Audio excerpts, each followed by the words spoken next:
what's happening? What's shaking? What's doing? It's great to see everybody here. Why am I hearing double? Oh, that's why. There we go.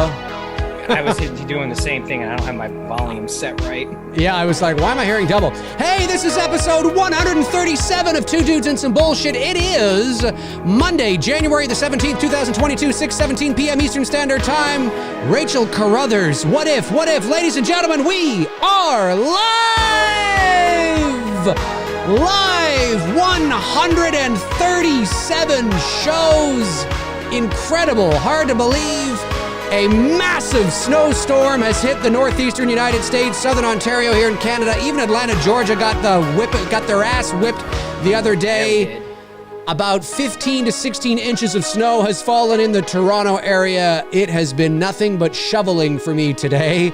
I've used muscles I don't think I've ever used in my life. But it was good because shoveling snow is a great workout. And it was like it's crazy. It literally looks like Hoth out there.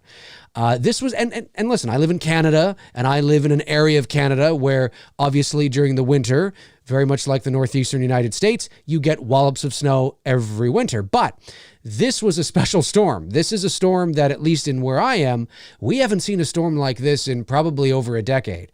At least not all in once. Unless you live in Tony's mind, then I just picture all Canadians living in igloos. Right. Well, we do. I mean, we're just in igloos. We use wood-burning televisions. I'm actually using the wood-burning internet right now. I got to light the fire to get the internet going.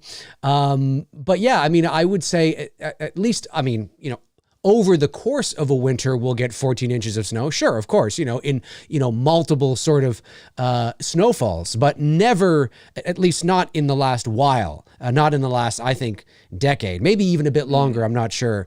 Have we gotten a storm that has dropped that much all at once? We were averaging whatever 5 centimeters is, because obviously we go by the metric system here in Canada. I'm talking about inches for my American friends.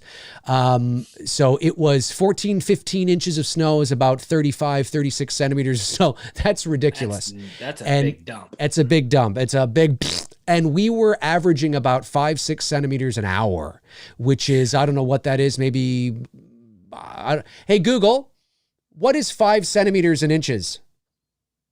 5 centimeters is equivalent to 1.969 inches. Okay, so 1.969 inches an hour is a lot, because you figure that by the end of the day, I mean, yeah, that's crazy. And that's nuts. It's nuts. And sure enough, I woke up at 7:00 this morning. I showed you that video that I took, and I even showed Darren and Frank of the Slaughtered Lamb. And that was at 7 a.m. That was at 7 a.m. And you saw how it looked. And there was still another like 10 hours of snowfall. So, I mean, it was just crazy. Shit. Even the 3 to 4 inches we got was still, that's too much for me. Yeah. Well, for Atlanta, Georgia. Yeah. I mean, we got like 15. It's crazy. I mean, it was so bad. Our premier, which is like your governor, was out helping people. I mean, just Google Toronto news and you'll see like the 401, which is, the 401 here in Canada is a massive highway. Is that like the one and only highway that South Park references? No. You ever see that episode? No, I haven't. Oh my God. I wanted to send that clip to you because I'm rewatching a lot of old South Park episodes. And there's the one where they go up there for Christmas to Canada and I forget why. Oh, they're trying to get Ike back. I think that's the premise of the episode. Okay. And Canadians are like, yeah, we only have one highway that goes through the whole country. Well, okay, like, so what? Man, Trey and Matt, dude, they take so many jabs at you guys, but in good fun. Oh, yeah, for sure. For sure. We are usually the brunt of a lot of jokes. There is a highway. Okay, so you have to excuse me. In Canada, we call freeways highways. We don't call them freeways. We call everything a highway. So when I say the 401, I'm talking about a freeway, like a 16 lane. It's one of the widest freeways in North America. It's one of the busiest freeways in North America. The stretch between that goes across the top of Toronto sees about 500,000 cars every day, and it's known. If you Google 401, you'll see it's It's one of the busiest. It's because of that stretch from Detroit all the way up through Toronto on your way to Montreal. It's just a big sort of corridor for trucks and shipments and all that kind of stuff. And the 40 and the stretch of the 401, which is what it's called, that goes across Toronto is really, really busy. And there's traffic like even on a Sunday afternoon or a Sunday, you know what I mean? It's ridiculous. Yeah. It's always busy. It never stops. And you know what that's like being in Atlanta. It's like that here as well. And so the 401 today was like a parking lot, and people were stuck, and people were like with shovel. Like it looks. I mean, talk about Canadian. It makes ridiculous. Sense when you got like 2 feet of snow dropping on it's you crazy. At once. It's crazy. Yeah. And there was like you know. I mean, everybody was like, if you don't have to go to work, just don't go. Like, just stay home. This is insane. Yeah, stay home. It's stupid to go out. Our premier, which is again like your governor in the States, was out helping people shoveling out of, I mean, obviously it's great optics. It's a great photo op. He has an election coming up in 5 months and his polls are in the tank. So obviously, you know, I better get out there and help the help the people. That's right. Help the people and, you know, whatever. Right. I mean, you know, it's just, you know, whatever. But yeah, huge storm. Crazy. Well, like even Liz she I guess she lives an hour from where I'm at, so I'm guessing that's like heading up 85 to South Carolina. Yeah, she's talking about how and that's where my cousins live up in that area. They're getting sheets of ice, and before we went live, that's what we're facing right now, because most of the storm yesterday for us primarily was rain at the beginning of it, and then it switched into snow, but then it got below temperatures and everything started to freeze over like it has today. Thankfully, you know, as I said, you know, tomorrow and Wednesday it's supposed to warm up to like mid 50s to early 60s, but then by Thursday it's going to drop to freezing again, and then Friday we get another wintry mix of combination of snow, rain, possibly even ice. And even though we don't get as much as you guys, it is a little bit more threatening for us in the sense that because we don't have snow plows, we don't have sanders down here that are sanding the roads. So our roads become even that much more hazardous. So like, if when you say stay at home and you don't need if you live in the South and you get hit with that shit, you need to stay at home. There's no reason for you to be on the road, because I don't care if you got 4-wheel drive or not, even from someone who grew up in Connecticut and, you know, used to driving in that, like, no, like there's no business being on the roads. And that's what we're facing this weekend again, which is like bonkers. I've not seen this type of weather in a while down here. Yeah. I mean, when you get snow in the South, which is not, you know, it's not common, but it does happen. You're just not, you know, equipped for it. I mean, it just, because it doesn't happen enough in order to be equipped for it. And have a budget for it. And it makes no sense. We get this stuff like every couple years. Right, exactly. Here, it's every year guaranteed. Guaranteed. I mean, maybe not like this, but it's guaranteed. It's going to snow. Winter's going to happen. Guaranteed. You and your girl are snuggled up in your igloo. That's it. We're in our igloo. That's exact. S'mores, poutine. No, the highway that South Park was referencing, there is a highway called the Trans-Canada Highway. It's a 2-lane highway, and it goes across the country. So it's like a thing that goes, it would be like similar to like Route 66 in the States. Do you know what I mean? It's like a 2-lane highway that goes from province to province all the way across the country. But that's not the only highway in Canada. We have thousands of highways in Canada. But yeah, I just thought that was, that's fun. But that's probably what he was talking about. And also, this weekend, I just want to say this weekend, I will be joining Frank and Darren, of course, two of our great moderators here who also host the Slaughtered Lamb Movie Podcast. I will be joining them. We are recording this Saturday. We are recording 2 episodes of the best and worst of A Nightmare on Elm Street and A Nightmare on Elm Street 2, Freddy's Revenge. We are recording them on Saturday, and Darren says he is doing his very best. He will do his very best to try and get the show, at least the first show, which will, I'm assuming he's going in chronological order. A Nightmare on Elm Street 1 will be out maybe Sunday night. So look out for that. Frank, Darren, feel free to drop the link to your channel in the chat. If you have not subscribed to the Slaughtered Lamb Movie Podcast, please do it now. Hilarious guys, great shows, great content. people in the chat room who watch them on the regular know exactly what I'm talking about. So look out for that this weekend. I will be on 2 episodes of the Slaughtered Lamb Movie Podcast, Elm Street 1 and Elm Street 2, the best and worst of. It's just fun. We're just poking fun. When we talk about the worst of, we're just having some fun, poking fun. I could do a best and worst of the original Halloween if I wanted to and poke fun at the shit you like. It's not to be taken so seriously. Calm down. It's just fun. Anyway, now that that's out of the way. Yeah, well, because there's people out there that try to, it's true. There's people like, well, Dave, and Halloween. I'm like, yeah, I know. Well, but Halloween wasn't perfect. Yeah, I know. No, it certainly was not. Well, it's the perfect movie. I'm like, what? Yeah, it's got this, it's got that, it's got this, it's got that, but it's my favorite horror movie. So what? Well, but Dave. Anyway, so, and please do not refrain from throwing Scream 5 spoilers into the chat. We haven't watched it yet. Well, but I would think that since it's only just been a couple of days, that should go without saying in a live setting where, it's one thing if you are doing a pre-recorded video and you're able to, but this is a live setting. I think it should, you can discuss the movie if you want, but be mindful. Not everybody in the chat. I still have not seen it. The theaters here in Ontario are closed. I know Tony has not seen it yet. So, just be mindful of that. You can talk about it, whether you liked it. Oh, that was cool. That scene was cool, whatever. But, like obvious spoilers, like, I don't know who the killers are. Like, shut up. Come on, have some common sense.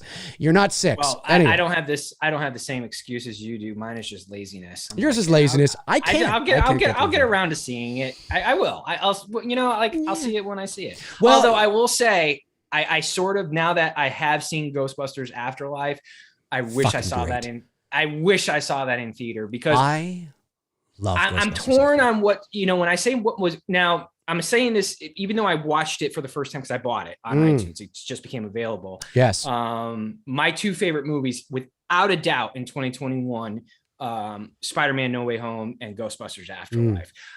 I've only, because I've been able to watch I've seen that movie now 3 times, and I've only bought it just a couple of days ago. Which one? Ghostbusters Afterlife. Oh wow, I've only seen it once. I've watched it like 3 times. I'm waiting for the box set to come out that has the 3 of them in it, and I'm totally getting that. Yeah. I mean, I have all 3 digitally now. Yeah, well, I'm a physical media guy. That's why. And I was just like, what's funny? Like, I was like, for the second time watching it, you should have seen me. I was like getting so angry because I kept looking at McKenna Grace like, I know this girl from somewhere. And I was getting so mad at myself. And where do you know her from? It just so happened that I was talking to my brother about, because I just also watched for the very first time, believe it or not, 300. And that's my brother's shit. He knows all about like that type of mythology and the wars that really happened and the Greeks and all. Like, he's really into that shit. Like, I don't know how he got into it, but he's into it. So I was asking him questions like, did this really happen to Leonidas, and like all this stuff like that. Yeah. And, I was telling him, because I saw Spider-Man No Way Home with him, and I said, dude, I got to tell you, Ghostbusters Afterlife, Spider-Man No Way Home, it's a neck and neck tie right now. Yeah. Which one I like better for 2021. Yeah. He's like, well, what do you mean? You didn't like The Conjuring? And I'm like, bro, how could you even ask it? And then the light bulb went off.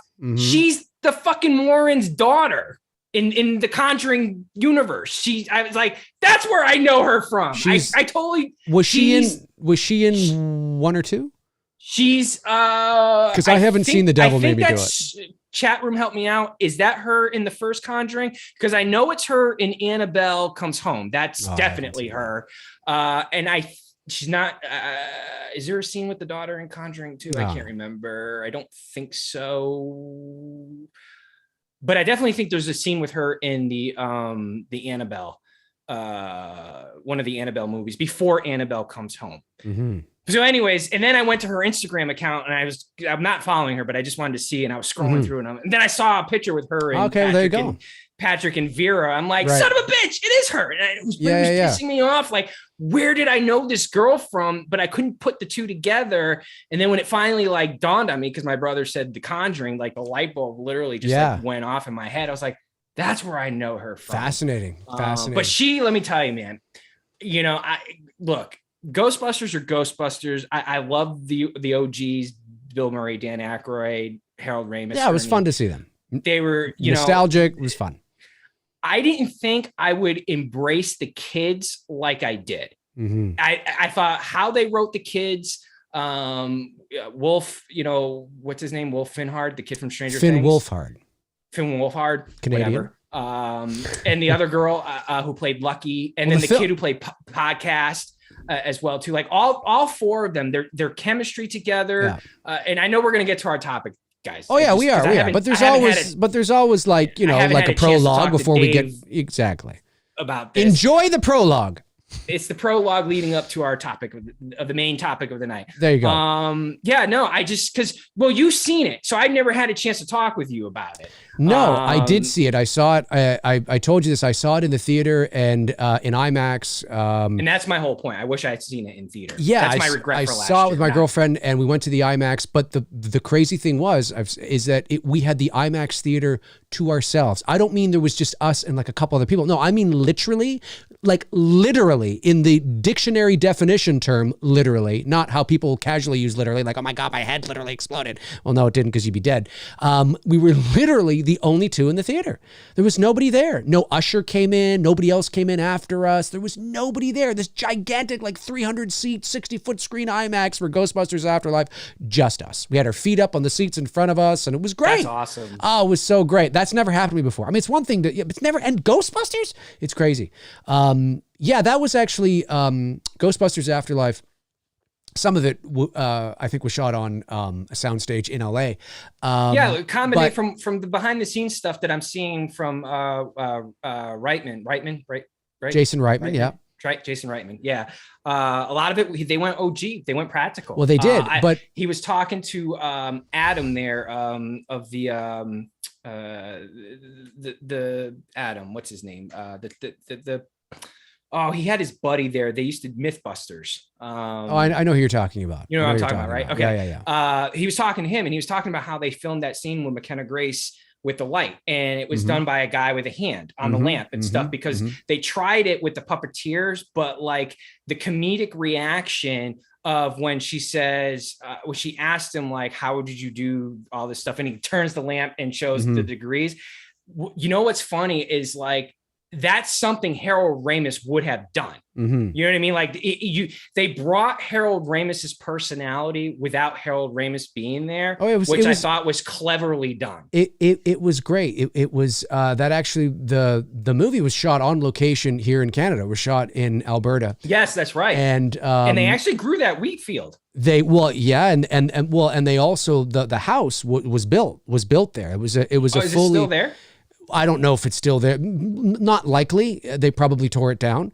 But like the It house from It Chapter 1, I don't think it was in 2, because it was shot here in a town just east of Toronto called Port Hope, which stood in for Derry, Maine, and the creepy old house that was built as like they built the whole thing.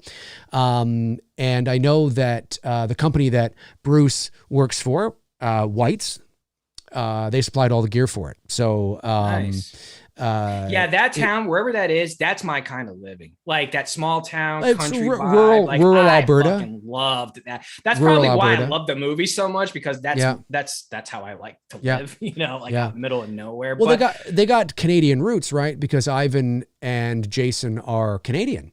So was it Harold Ramis from up there too? No, Dan Aykroyd is Canadian. Dan Aykroyd was born in Ottawa. And Rick Moranis is Canadian. Okay. He wasn't in the movie, of course, but he's I thought he might have made an appearance. You know, I was hoping to see him like pop up. But I thought everything they did was tastefully done. They did a great job of honoring the original. Yeah. And as I said, I didn't think I would really connect with the kids, because I didn't think I would, but I did. Again, I think McKenna Grace did a phenomenal, like she had a bit of that Egon type personality, very introverted, really into science, but had the corny jokes that were also funny. You know what I mean? Like when she's sitting there dropping them jokes to Gozar, I was just like, what the hell? But it went, you know what I mean? It was great. What a certain section of the population is going to love about it is the exact same thing another section of the fan base is going to hate about it. There is what Ghostbusters did was the same thing that Star Wars did, which I've heard some people say that this new Scream movie is kind of the same kind of thing. Similar. I don't mean identical. I mean similar in the sense of that you're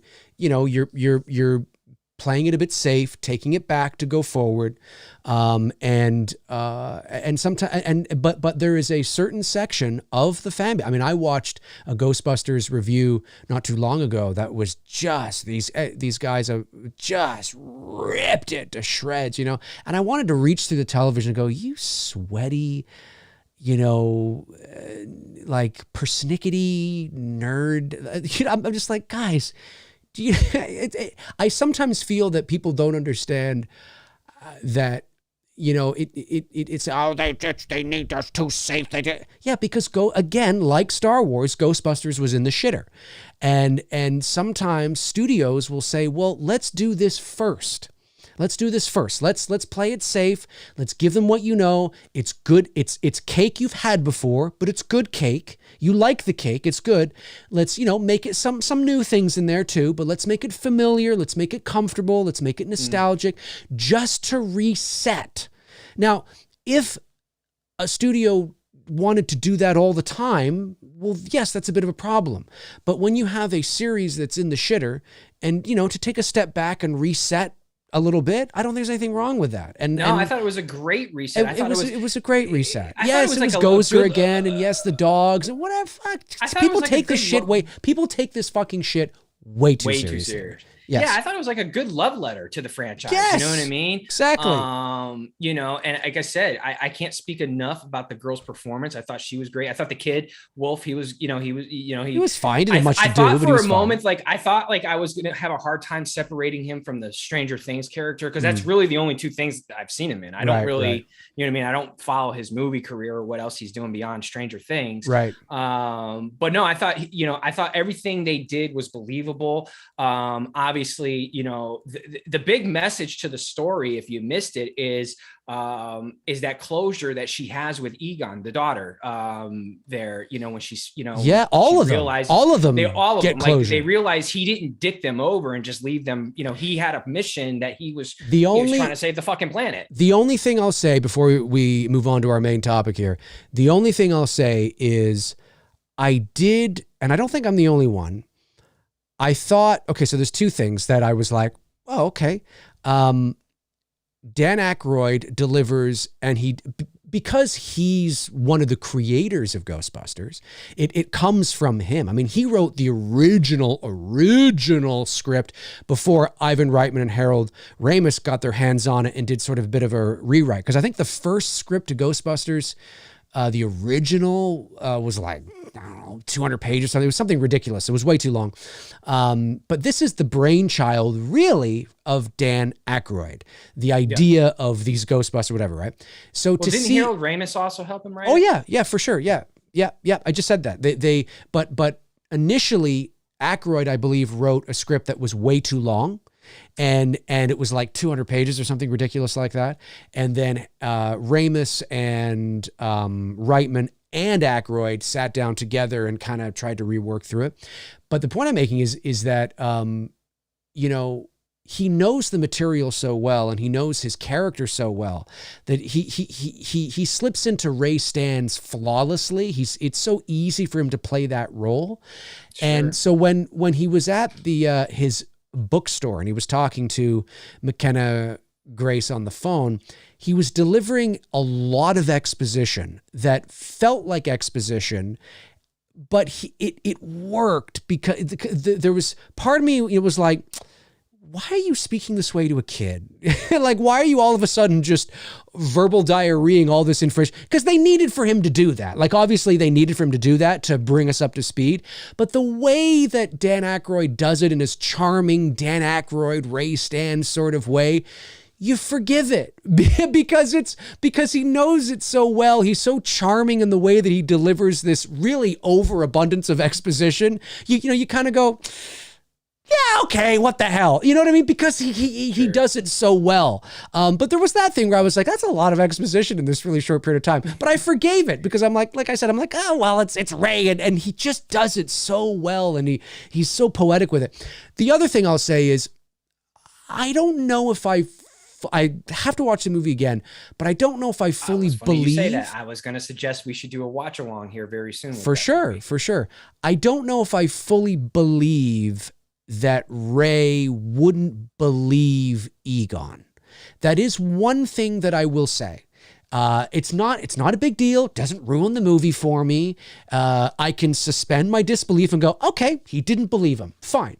But because of the history they've been through, the arcs that their characters have had, maybe Ray would have been skeptical, but to just full out not believe Egon is kind of like, I don't, and then to have like a huge falling out over it. And with today's technology, do you not think that Egon would have taken some like photos of the statues and the thing underneath it and sent them to Ray going, you see, I told you, or something, again, these are little minor things. I can suspend my disbelief, but it was just that little thing where I'm like, wow, they really had a massive falling out where they haven't talked in years and they hate each other now. And I'm just like, really? Like you wouldn't believe him? You wouldn't even give him the benefit of the doubt? You wouldn't go and visit him on the farm or really? Like, you know what I mean? So there was just that little, but again, everything else was so good that you go, okay, all right, sure. Yeah. Exactly. Okay. Because everything else was so strong. If the movie wasn't strong and there were multiple things like that, it'd be like, they would stand out more. But because everything else is so strong, you forgive it. Yeah, in McKenna there in the gunner and who's seat to say that when they're going around town. Are you kidding me? That was awesome. Mm-hmm. That was like, that's some straight up 80s shit. You know what I mean? Where you got the kid driving the Ecto around town and she's hanging out there. I'm like, we know that this wouldn't happen today, but they're pulling this shit right from the 80s. It was a lot of fun. It was a lot of fun. Okay, main topic, Rachel Carruthers, ladies and gentlemen. Yeah, we're going to have to do a watch along with Afterlife soon. For sure. Okay, so Tony, let's start with you. You tell me. Let's set up the topic. Let's set up the topic. Okay, so tee up. So hang on. I got the ball. I'm going to there you go. I'm passing it over to you. You've taken it. All right. Tee us up. So, well, the idea really is thinking about, and again, this is all hypothetical. And by the way, we will get to your questions. If you want, if you want your question to be guaranteed an answer, you have to send in a super chat. That's a guaranteed answer for obvious reasons. But if you want to just sort of try your luck, you can ask away. I will get to the super chats at the end. Go ahead, Tony. Sorry. So this is just fun. Again, take what we're saying in context as it's fun. It's a what if scenario. Right. Do we have any knowledge of that Ellie is going to be in Halloween Ends? Absolutely not. No, she's not. But we're just taking some liberty thinking about legacy characters that are left in the, still on. Legacy characters that are left in the franchise that in a what if scenario, who would we like to see in Halloween Ends as, we reach, the conclusion of this new trilogy. Right, because you had said to me, everybody's like riding the Danielle Harris train into the grave. And, I get that. That's the obvious, I get it. The obvious, but you brought up a good point. Tell us why. Which one? Which point? Rachel Carruthers. Well, about how she was, you know what I mean? How you can do the same thing with Rachel that you can with Danielle, but actually it might even be a little better. Anyways. Well, because you've mentioned it a few times before with Jamie's character. Look, I mean, we all love Jamie Lloyd. If you're a fan of Halloween 4,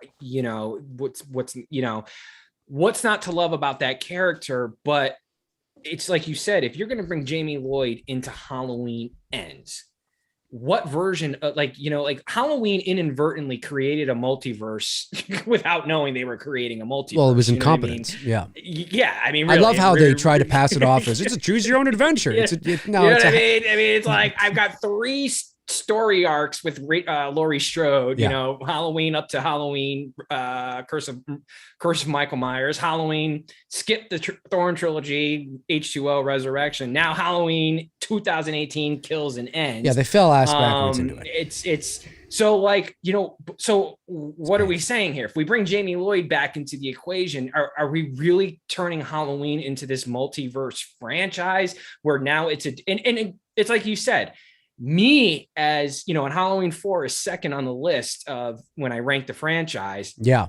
If I, as a fan, am sitting in the theater or watching it at home, depending on however we're going to do it this year, if I'm watching it, I don't want to see Jamie Lloyd BFF with Lindsay, but not Laurie Strode's daughter. You know what I mean? Just so that it's a fan service. Jamie Lloyd's on screen with Jamie Lee or Danielle Harris is on screen with Jamie Lee Curtis and all this stuff like that, because it's not the same story arc that you've brought up several times in different videos on where we couldn't really get into it because we were watching a movie. That's why I thought this would be a good time to really dive into it. It's great. So spend an hour talking about why the points that you've brought up about why we're picking Rachel Carruthers over the Jamie Lloyd character. But I thought it would be good to start with why we're going down that road and then kind of just because I've go from Jamie to Rachel. Right. And I've said many times, and look, this has been my argument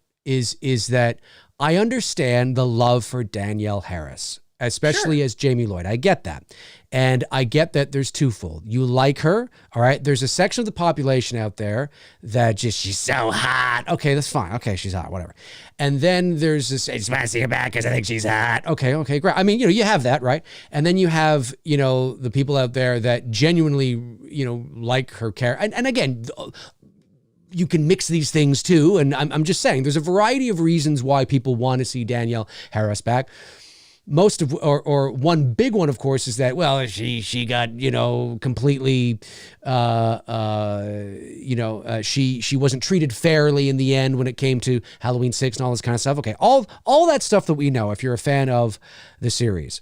But my argument has always been that, do you want, it doesn't make sense for her to come back as Jamie Lloyd, because she wouldn't be the same Jamie Lloyd. Now, you might think that you don't care about that, and maybe there's people out there that don't care about that. And what do I mean by the same Jamie Lloyd? Well, because everything after Halloween 1 does not exist. It ceases to exist. It does not exist. Now, that's hard for fans to remember because it's so embedded into the pop culture horror zeitgeist. Everything of this about the series, the brother, sister, this, that, Jamie Lloyd, Michael Myers, uncle, and all. I mean, it's so embedded into the Halloween zeitgeist that it can be, difficult to remember that when you're watching Halloween 18, Halloween Kills, that none of that ever happened. It never happened. And so it is a little strange. So if Danielle Harris were to come back and play Jamie Lloyd, which some people wanted, okay, and there's another thing that people wanted too, but she we'll really talk about wants it. To.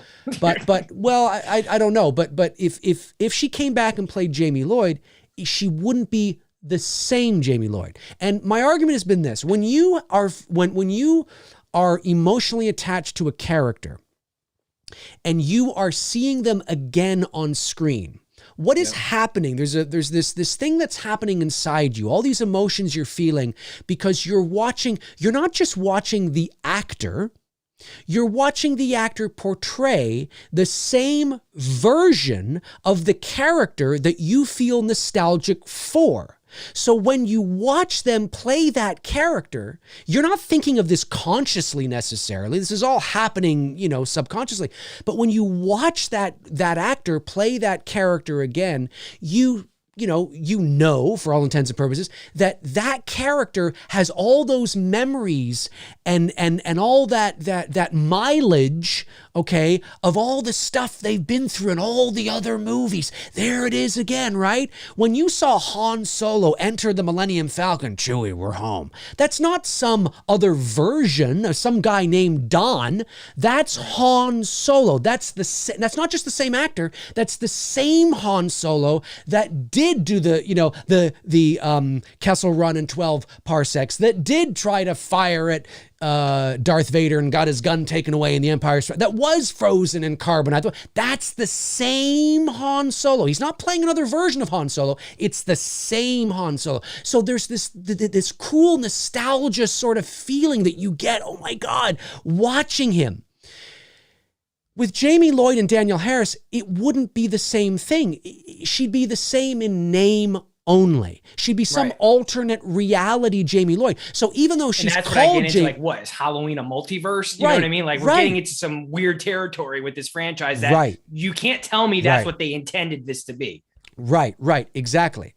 So when you watch Jamie Lloyd in Halloween, if you were to watch her come back, yes, she's called Jamie Lloyd.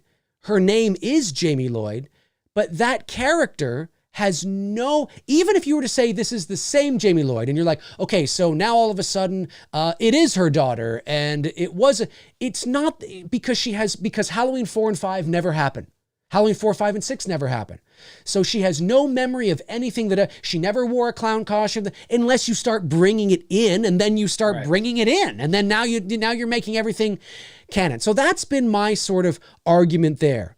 Now, and then some people have said, okay, fine, fair, Dave. Okay, well, why don't we just have her come back and play somebody else? Okay, but is that what now there's a certain section of the population that would say, yes, that's what I want. Or I will settle, because I don't believe, you're settling. Like what you just started to say is right. You're settling. I don't believe that's what people want. I don't fucking believe you. I think you're settling for it because you're so desperate on wanting to see Danielle Harris back that you'll take the half-eaten burger when you really want the steak because you're so desperate. Do you really want to just see Danielle Harris in a 5-second cameo as a convenience store clerk and Halloween Ends? Say, hi, Laurie. Oh my God, there she is. Is that what you want just to get her in there? Maybe that's what you'll settle for, but that's not what you want. Ultimately, be honest with yourself. Is that what you want? No, it's we all want the same thing we've wanted since the 80s, which is if you're going to have Danielle Harris on screen with Jamie Lee Curtis, this is your mother, this is your daughter, and you don't want anything but that. You know what I mean? Right. Now people will say, no, I don't care. I just want to. Okay, fine, but come on, you want her back as Danielle Harris. That's why there's such a call for do a direct sequel to Halloween 4, pretend Halloween 5 knows this. Because then what? Then you can get the same Jamie Lloyd. Now that Jamie Lloyd would have no recollection of 5, because which is 5 totally fine. Which is fine.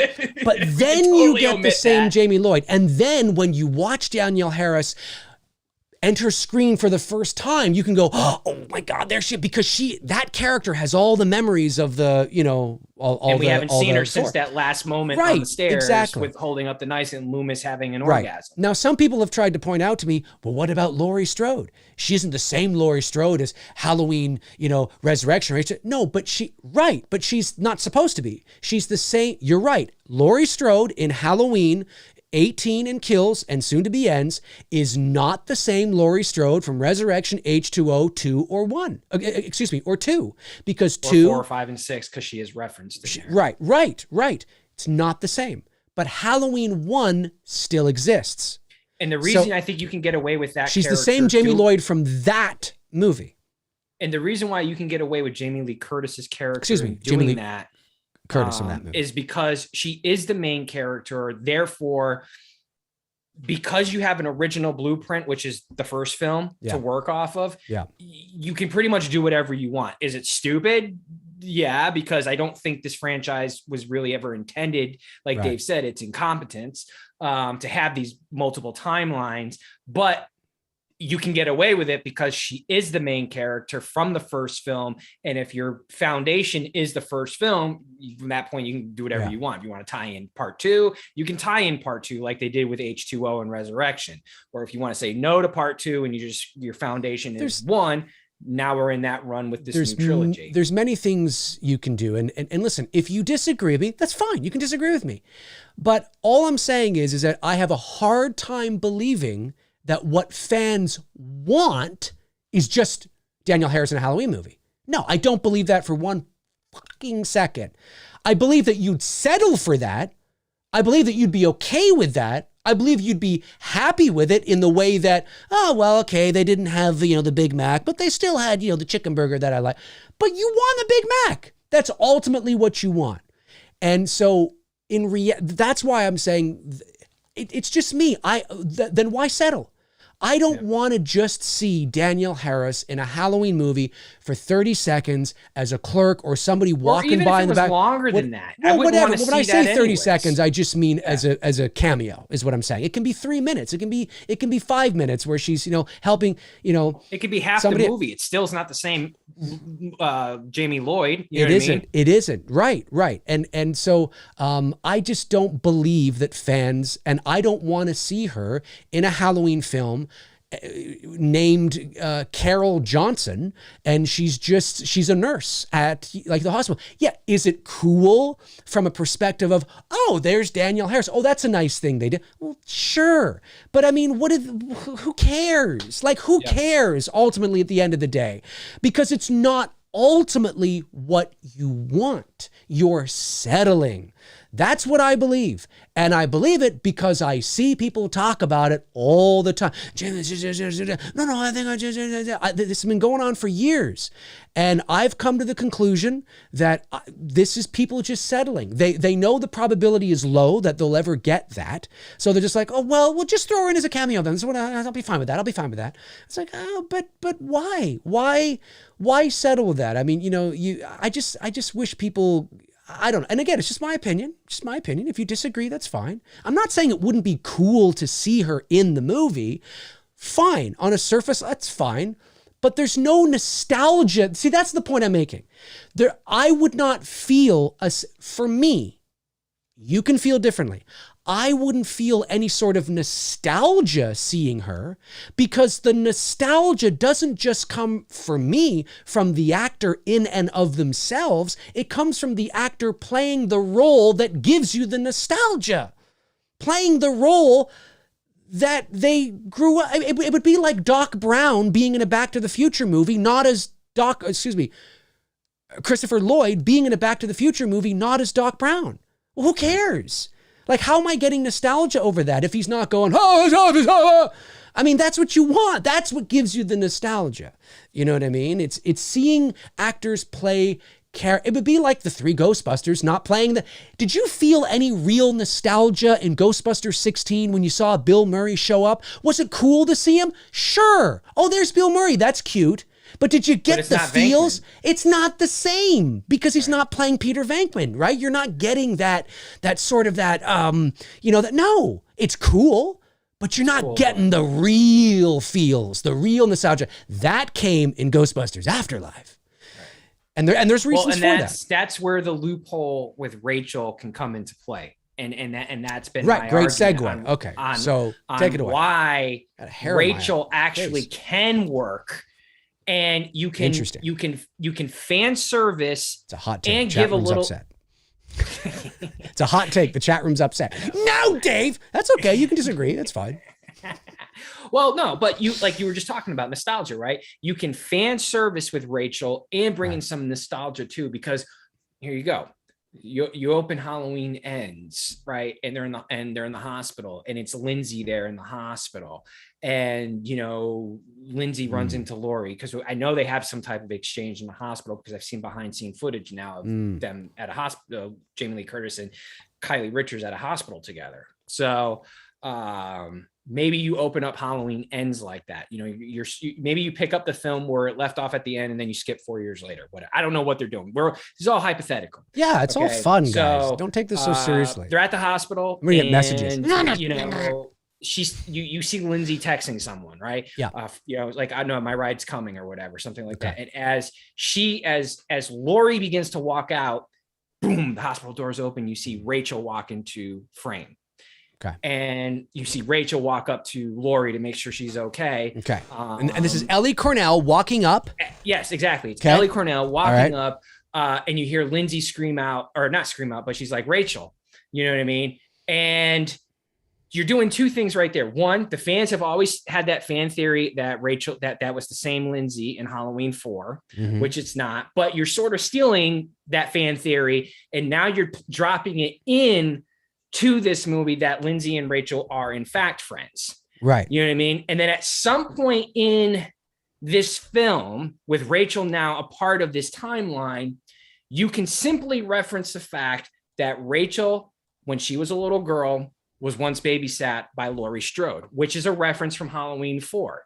So everything at that point that Rachel has that conversation with Jamie on the couch in the opening moments of Halloween 4 about your mother used to babysit me with as a little girl, that can still stay within this timeline. It can work.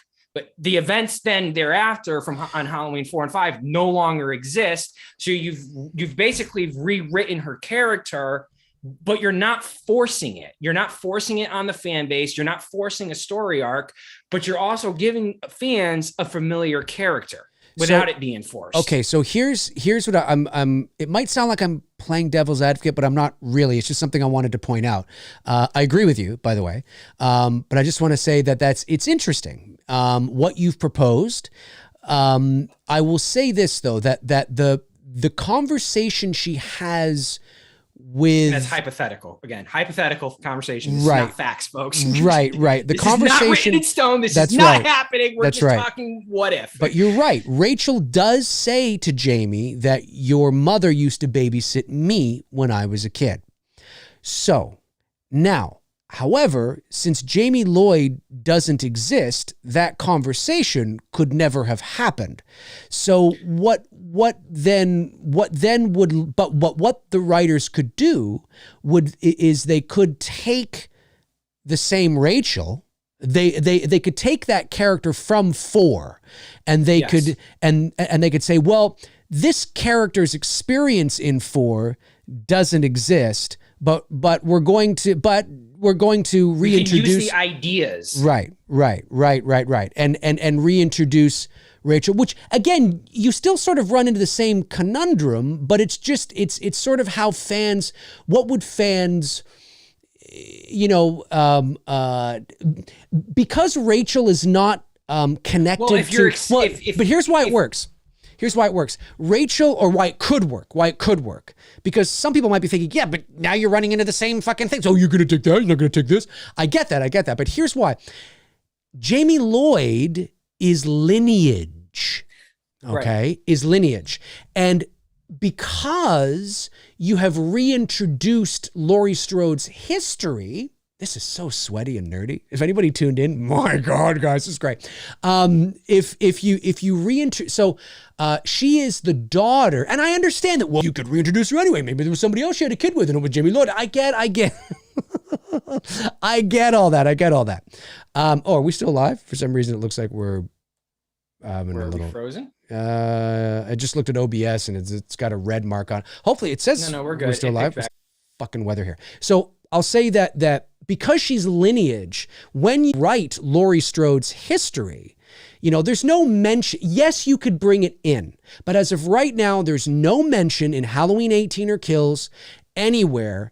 As we're learning about Laurie's past, what we know of it, that she faked her death, or that, and that she had a daughter that is, like there's nothing that, I mean, yes, she's had relationships. But there's a lineage angle there where Jamie just doesn't fit in, right? Rachel's not lineage. So right. Rachel's a character that you can't introduce the same Rachel because Halloween 4 doesn't exist. So Rachel would not have any memories of Halloween 4. She would not know of a... Right. Like this Laurie has no memory of H2O or Resurrection. Correct. She dies in Resurrection. That's true. But to your point, it's interesting. It's not she's really the only character that you can do it with. Right. It's not bulletproof, but it's interesting. It's as close to bulletproof as you're going to get with any legacy character that's left that you have that you're right. That's not from the original movie. Right. If you're sitting there thinking like, who could we bring in to really get the audience kind of amped up that would work without needing to tell too much of a backstory, but somewhat smoothly segue the character into this final part of the trilogy. Right. Rachel Carruthers, again, as I said, it's a different rate, just like this is a different Laurie Strode. This is not the Laurie Strode from the first run to the second run. This is the third run of Laurie Strode. It's an alternate Laurie Strode based off the foundations of the original Halloween. Mm-hmm. So all you're doing with Rachel Carruthers is you're doing pretty much the same concept. You're taking the character and you're plopping her into the first film, even though we don't see her in the first film, but she's a kid from Haddonfield. At some point, you can, like I said, you can reference that she was once babysat by Laurie. She was friends with Tommy. She was friends with Lindsay. And the character can work in this finale. And I think, I know obviously Halloween 4 fans like myself would appreciate it. You can accept that this is not the same Rachel. And however she's written is obviously the key part. You know, if she's well written and she's not just a disposable character, or I'm sorry, a disposable legacy character like they did to Tommy in Halloween All Kills. The legacy characters. Because the more I'm watching Kills, the more I'm like, other than Lindsay, evil dies tonight. Evil dies tonight. Were just basically 40 years ago for nothing. You know what I mean? Like Tommy's impact on this film is like, there's no payoff for his fight with Michael at the end, for anyone. And it's unfortunate. And I just want to say, Bobby Hall in the chat here says, making parts of H4 canon and other parts not canon is weird. That's like DGG wanted to retcon it. That's the entire franchise. But here's the thing, though. Here's the thing that's interesting. It's really not making any parts of H4 canon. Because basically all you're doing is you're taking an idea because it wasn't fully realized. So you're taking a line that was said in Halloween 4. And what is that line? The line is, I'm paraphrasing, but your mother used to babysit me when I was a kid. That's it. Just that. That's interesting. That's the line. So what you've done, and now it is not out of the realm of possibility to assume, well, if Laurie, because remember, part 1 is canon. Right. To assume that, okay, well, if she babysits Tommy and she does Annie a favor and takes Lindsay, I mean, it's probably safe to assume that she babysat a few kids in the neighborhood. And who's to say Laurie seemed to be that type of character. Right. And just because we don't see them, maybe there was a girl named Rachel. And all you've done is just taken that idea and cast Ellie Cornell to play her. That's it. It's not the same Rachel from Halloween 4. It can't be because Halloween 4 doesn't exist. But you've just gone ahead and cast Ellie Cornell with that idea. Now, somebody could say, well, why can't you just do that with Danielle Harris? Because it's more difficult to do because of the lineage aspect and how the lineage has been rewritten. That's why. That's basically the main part. Listen, it's not... because Michael's not Jamie's brother, which would mean Michael's not... Michael's not Laurie's brother, which means I meant to say Jamie Lee Curtis, but Michael's not Laurie's brother. Yeah. Which would mean if Jamie was the daughter to Laurie, this is not her uncle. Right. And so everything in 4 just it doesn't exist. Right. You're just basically trying to fan service. And I think at that point it becomes forced. Whereas Rachel, it's not forced. It's a pretty smooth transition if it's written properly. Yeah. And again, I mean, it's a cousin of what we're talking about. It's not bulletproof. Exactly. It's a cousin. People can kind of roll their eyes at it too. Sure. But I do get the point that you're making and that one of the things that people say to me too is they'll say, well, Dave, but we just want to see Jamie Lee Curtis and Danielle Harris on screen together. And I'm like, well, I get it. I'm like, I get that, but come on. It's not that you just want to see them on screen together. You want to see them as daughter and mother. That's the whole point. Isn't that the point? Isn't the point of casting Harrison Ford in a Star Wars movie is that you're casting him as Han Solo? I mean, do we want to see Harrison Ford in a Star Wars movie playing somebody else other than Han? I don't. Like, what's the point? It doesn't make sense. I'm not somebody that maybe because my standards are higher, and I don't say that, I don't mean to sound pretentious when I say that. I'm just saying that there's a lot of things that people will put up with that other people won't. And there's a lot of things that I might, put up with that other people won't, right? Maybe it's just a matter of different standards. But for me, I just would rather, because ultimately, listen, I don't believe they're going to do this. Okay. I actually think they're going to head the route of Halloween 3, but hypothetically speaking, let's just, have some fun here. While we're here with it. Yeah, exactly. And after Ends is over and they're like, hey, you know what? We're gonna do Halloween. You're gonna confuse the hell out of everybody because it's not. We're gonna do Halloween 3 Part 2. Yeah, well, it doesn't make much. I mean, we have to remember that the Halloween, the built-in fans are there day one. You can have the shittiest marketing campaign for a Halloween movie, and the hardcore built-in fans will be there day one. They're not worried about us. Okay, it's the general movie-going audience. It's the other people that really that help them make the money. And I just don't think they would do that because it'd be too confusing. What? Halloween? What? Didn't we just die? What the hell's going on? But if you wanted to do a Halloween 5 again, an alternate reality Halloween 5 and cast Danielle, I mean, that's the way to do it because then she could play Jamie Lloyd. You could even cast, this would really fuck everybody up. I mean, the average moviegoer out there would really confuse the hell out of them. You cast Jamie Lee Curtis and she faked her death. She did not actually, die in a car accident or a plane crash or whatever they said in 4. And then you can get them, and then they are on screen as Laurie Strode and Jamie Lloyd, the same Laurie Strode and Jamie Lloyd from Halloween 4, and to me, that's where, and look, I know there are people that are probably watching, maybe thinking I'm being too hard on it or I'm too serious about it, but I just can't help but feel that isn't that what nostalgia is all about? Nostalgia isn't just about the actor, it's about the character.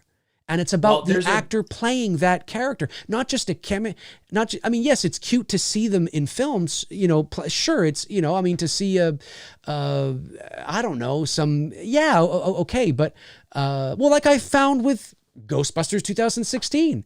Oh, that's cute. Dan Aykroyd as the cab driver, but I felt nothing. Right. But when that first Afterlife trailer came out, and you saw Dan Aykroyd's hand pick up that phone and say, Rachel call, or, whatever the name of the Goosebumps, man. Why was it Goosebumps?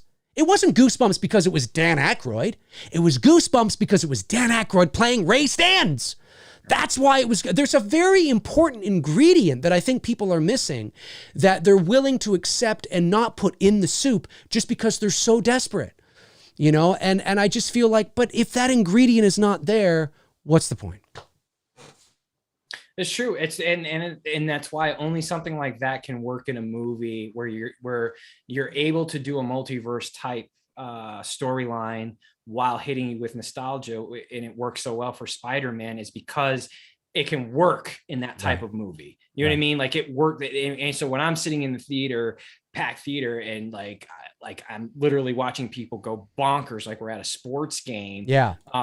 When, certain events happened. I don't want to spoil it if anyone hasn't seen Spider-Man No Way Home yet, but there's 2 really big moments in that movie where fans freak the fuck out, and it was cool to be a part of that and see that, even though I'm not really a comic book. Well, I think it's kind of out there now. We can probably say it. We won't say it, but let's just say this. Let me just say this. 2 very big moments. Let me just say this. Can you imagine if those 2 very big people were playing 2 very different people? Right. Oh, it would piss people off. It would not only would it piss people off, you wouldn't get the nostalgia feeling. You want to get the nostalgia feeling, and the box office would not be doing with what it's doing right now. There's the actor. Okay, that's cool to see that actor in a Spider. Oh, cool. But they're not playing the person that gave what. There's a disconnect, right? Yeah. At least that's how I feel about it. Maybe I'm wrong. No, it's true, because for that's other why people, it works for Spider-Man, and it doesn't really work for anything other people. Can feel else, differently. Because you can't create a multiverse in Halloween. It would be like, why? Like, that would be just stupid to do, even though we have one. But that's what you would literally have to do to make the Jamie Lloyd character work in this final film. Whereas with Rachel, you don't have to make, that type of, you don't have to do that. You can take an idea from Halloween 4 and say, I like the idea of her being babysat by Laurie Strode as a young kid. Let's roll with that, and we'll build a new character arc around this character. She is Rachel Carruthers. She's just not Rachel Carruthers from Halloween 4. She's just, this is her new one, hopefully redeeming. You know what I mean? Maybe they'll redeem the character after this shitty ass thing they did to her in Halloween 5. We won't go there. And if Jamie Lloyd, of course, why would you want this? But I'm just saying it. Again, I don't want to sound like a broken record, but where the problem comes in for the character of Lloyd is really the lineage aspect. It's this attachment to a Laurie Strode that no longer exists, right? So it's because it's a different Laurie Strode that we're seeing in Halloween 18. Kills and ends. So it's the lineage aspect. If Danielle Harris was a different character in 4 and was not attached physiologically, I mean, like actually by blood to Strode, then it'd be a bit of a different ballgame. It still wouldn't be the same Lloyd, but you might be able to do the same kind of thing that you do with Rachel. You just kind of go back and it's Jamie Lloyd. It's the same Jamie Lloyd, not the same Jamie Lloyd from 4, but it is you know what I mean? I get what you're saying. I don't know if I would go that route, but you bring up an interesting thing to think about. It's more like, again, it's basing off of what they attempted to do in Halloween Kills, but really only executed it. I added a plural. Executed it with only one of the 3 key legacy characters, and that's with Lindsay. They did everything right by her. They did not execute it well with Tommy or with Marianne. So I started thinking well, if you're going to, if they were going to bring back any legacy characters that are left in this franchise, and that's when I started to think okay, let's go through the whole, with the exception of Rob Zombie's, let's go through everything all the way through Resurrection. Who could ideally fit that fans would at least appreciate to see on the big screen? That's the key thing. You can bring back a lot of these characters and fans would just be like, whatever, like Mrs. Blankenship, or whatever. I don't think bringing back Mrs. Blank, well, she'd be dead. I mean, first of all, that she was already an old woman in Curse. And Bobby Hall, that brings up a good point too. It's all those factors. I think the problem with having Laurie and Jamie in the same movie is because then you'd have to explain why Laurie made her daughter believe she was dead and then abandoned her. All that stuff, right? Exactly. It's where you don't have to get into any of that with Rachel. You don't have to do nothing. You don't. There's literally, she's just and it's all because of 2 things. The idea comes from the line, your mother used to babysit, but okay. But it is a high probability that Laurie Strode probably babysat other kids, and one of them could have been named Rachel Carruthers. That's it. And that's all you're doing. You're not. One of them could have been named Brady, for God's sake. Exactly. You could do the same thing there too. Exactly. You know what I mean? Yeah. I get you. Justice for Wade. I get you. No, it's an interesting. Kelly Meeker's back. You know what I mean? It's interesting. I'll give you that. I mean, it is. It's interesting. But yeah, folks, the. I mean, they're probably not going to bring any other legacies back. I think Lindsay's pretty much going to be the final legacy. I hope she makes it. I don't know. I don't know what they're planning on do. I'm rooting for her to have I'm rooting for her to have more of a presence in this film. Definitely want to see more of Lindsay in Halloween Ends. Definitely want to see a lot more of Allison. Definitely championing her to be the last one standing. With Lindsay maybe slightly injured. But and Laurie's 6 feet under. Yes, I'm really championing for that. But if you were just because you're at your denouement of this trilogy, if you were who could we throw in there, just to give the fans some hype. Well, and here's something. She would be the one and only character that I could, because there's nobody from Halloween 2 that I could think that would have that type of an impact. You know what I mean? Because your key characters in how I'm talking 81 too. Your key characters were Loomis, he's dead. I mean, you could do what they did in this, but I don't need to see a 90-year-old Dr. Loomis if you're setting it now, or however old he would be at this point. And Marianne's dead, so she just got killed in Kills, so she's gone. I mean, who else could you think of in 2? I mean, that none of the nursing staff and the EMTs like Jimmy and all, like none of those guys were, they didn't have that. You don't see fans talking about those characters like they do when they talk about Jamie Lloyd or they talk about Rachel Carruthers. You know what I mean? Mm-hmm. Whenever I'm having Halloween discussions with fans, it's pretty much the key characters that are being talked about are Laurie, Loomis, Rachel, Jamie, Annie, and also Linda. The chat room here and is Allison. Yeah. And the chat room here is talking a bit about Ben Tramer. Now that's a name that floated around after Halloween 18 because Laurie had talked about being in a couple relationships. Well, but it works because even though you saw Ben Tramer get killed in Halloween 2, that movie doesn't exist. He was mentioned in Halloween 1 as they're driving over to the Doyle house. Ben Tramer. That's right. Exactly. I didn't know you thought about things like that, Laurie. You know, his name was mentioned. So, and that movie is canon. So you could introduce, absolutely. He's probably the safest one you could probably introduce. He would be the safest one because we've never actually seen Ben Tramer. We've only seen what we saw in 2, and that's it. That's right. But as far as like, I think drawing an excitement because we seem to be in that nostalgia excitement right now with movies like with what Ghostbusters has successfully done, with what Spider-Man did successfully. We seem to be in that, and from what I'm hearing, Scream has also done the same thing. Hitting it with that nostalgia. Yeah, that's when I started to think this past week and talking to you, in Texas, like, what could we like?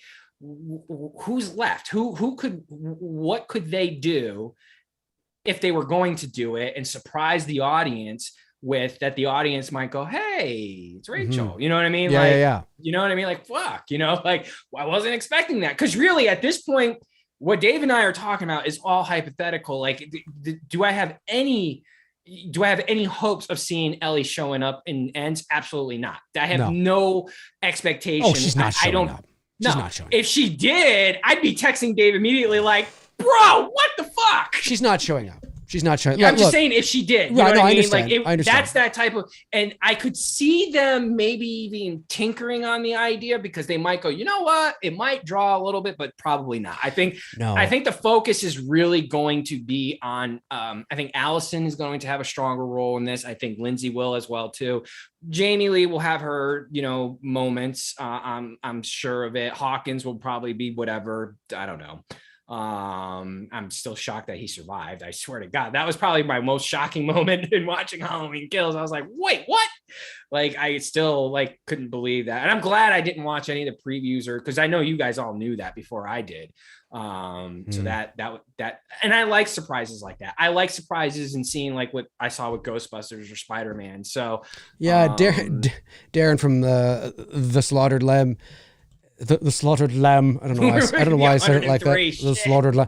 But no, it's true. And I've had many people. But that's not what I would want to see. No. But what's funny is that the reason why I mention that is because I've actually had many people over the years say in a serious way they should bring back Loomis, and I'm like, you do realize that now contemporary? Yeah. And I'm like, you do realize that Loomis, the character himself would be like over 100. You can't do that. I mean, even even if Loomis had children, his children would probably be in their 70s or 80s. I mean, because if he's over 100, and he had kids when he was 25 or 30, I mean, his kids could be 80. His grandkids could be in their 60s. I mean, let's keep that in mind. True. It might even be a great grandchild in their 40s, my age, perhaps. I mean, it depends on how quick they had kids, right? But you have to think about that here. It's not even likely to be it could be a grandkid. It could be, but it certainly wouldn't be a son. It's too old for that in current times. It's too old for that. Are you kidding? Now, if they. Again, this is hypothetical. Yeah. If they did bring her back, Who? Well, one, I know the answer to this already. Would you Jamie like to Lloyd? see? No, Rachel. If they did bring her back, would you like to see a bit more than what they gave us with Tommy and Marion Chambers? I mean, yes, that's an obvious yes. Oh, I think she should. I think bringing her. I think she should be friends with Lindsay. That would be an easy and she comes connection. Easy connection. She comes to the hospital to see if Lindsay's okay. She's heard she can't get a hold of her, and maybe Lindsay just, she's worried. Yeah, she's worried or whatever. I don't know. She somehow gets wind that Lindsay's at the, but first of all, we're fast forwarding 4 years into the future. So, because I'm saying you pick up at the end and then you fast forward. I see what you mean. You have your bumper at the beginning and then you go 4 years. Yeah. No, I get it. And they might do that. But you're right. I have a feeling Lindsay could very well. They're going to have a bumper at the and beginning. I know there's the scene in 4 where they get into the car, double scoops. I know there's that scene there where Lindsay is. Well, that's what I'm saying. You're playing off of what fans have theory. You are. On, you know what because I mean? Apparently that character's name is Lindsay. They say that she is Lindsay. It's supposed to, according to, and this has been again, it's a matter of perspective. Okay, this is a matter of perspective. But it was, I don't know if it was the director or the writer or both, had come out and said that, that Lindsay was supposed to be the same Lindsay from the original.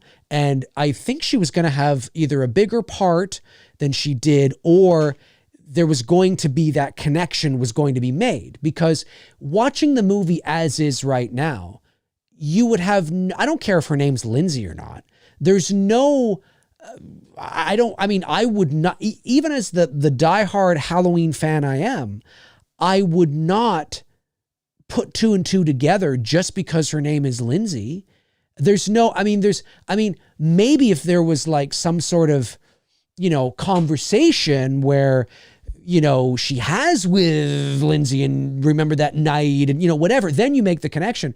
But I'm telling you right now, for decades, I only found out about this not that long ago, like within the last 10 years, I found out that Lindsay in Halloween 4 is supposed to be Lindsay Wallace. And I'm like, what? And like I said, I think it was supposed to be more obvious, like a line or a scene or a moment or something. And I'm like, and I know fans do this. I know that fans now just consider her, no, that's Lindsay Wallace because it was supposed to be. And I'm like, yeah, but you only know that after the fact. I mean, listen, maybe there's some fans, I'm sure there are, that watched Halloween 4 and thought, oh, her name's Lindsay. I bet you that's Lindsay. Okay, sure, fine. But how many of us watched that movie 50,000 times and just thought it was some chick named Lindsay? You know what I mean? Like there's you know what I mean? I never made the connection. I never made the connection. And I bet you there's a lot of us that never made. And why would we? Why would we make the connection? There's nothing there. Really, Lindsay in 4 is a throwaway character. She's a throwaway character. You would think that with that type of Lindsay, she should be around during the events that are taking place that night, remembering what maybe she gets killed 10 years ago. Right. Maybe she gets killed. You know what I mean? Saving... I don't know. Right, exactly. Like, but you're right. She's a throwaway character that you see for just a moment that doesn't, and I'm like, well, I never put 2 and 2 together. And now fans, in their own headcanon, they're it's not even that because the filmmaker said, but in my mind, I'm like, well, if you don't, okay, so that was your idea. That might've been your intention, but you never followed through. And I stand to be corrected, but I'm positive there was something more for the character to either say or do, or something that would have been obvious for the audience. And because that never happened, I'm just like, well, then who cares? Like it doesn't, she's not Lindsay to me. Every time I watch Halloween 4, I'm aware now that was kind of like a supposed to be, but I never get any sort of nostalgia. First of all, it's not the same actor, obviously, but I don't feel anything. I don't have any nostalgic feelings for that moment in the car where they're talking about fucking ice cream. I feel nothing for this chick behind the wheel that's driving because I don't go, wow, there's Lindsay Wallace. Wow, that's so cool. No, I don't. I feel nothing. Not like it was seeing Kylie Richards in Kills. Right. You know what I mean? Oh, sure. Yeah. Say, but even then, they were handled so poorly. Those moments were fleeting. With the exception of the stalking scene. It was good. It was fine. Yeah, it was probably it was probably the best moment of that in the movie. There wasn't too much of that. Minus the flashback. Right. Yeah. Yeah. The flashback was done. I mean, what do you mean? Evil dies tonight, man. It's the greatest line ever written. The flashback was a lot of fun because of, the art director and everybody who worked on that. It's a lot of work. And built, a lot of work to pull that off. Right. Right from the director of photography to the gaffer to the art director, they did such an amazing job at creating the illusion that it is 1978. And I'll be honest with you, when you remove 1978, there's nothing about what happened. I mean, look, the Loomis, did he kill a guy? I mean, okay, that's cool. I mean, he did such a great job on the face. Yeah, it's cool. It's cool, but it's cool visually. The visual aesthetic is cool to feel like you're in that time, and you really do feel like that, right? And seeing an extra moment. But what happens? Like, I don't know about you, but the story that's being told, and it does relate to Hawkins. That does make sense. Totally makes sense why he'd feel the way he does and all that. It makes sense. But there's nothing about the story that's being told in 1978 with Lonnie and Loomis and Michael and Hawkins and everybody that I thought was like amazing or anything. I mean, it just acts as sort of a flashback to connect to certain events. Okay, it's cool, but I think I don't want to speak for every fan, but I think what really got fans excited was how much it looked and felt like 1978. And then you throw in, Aaron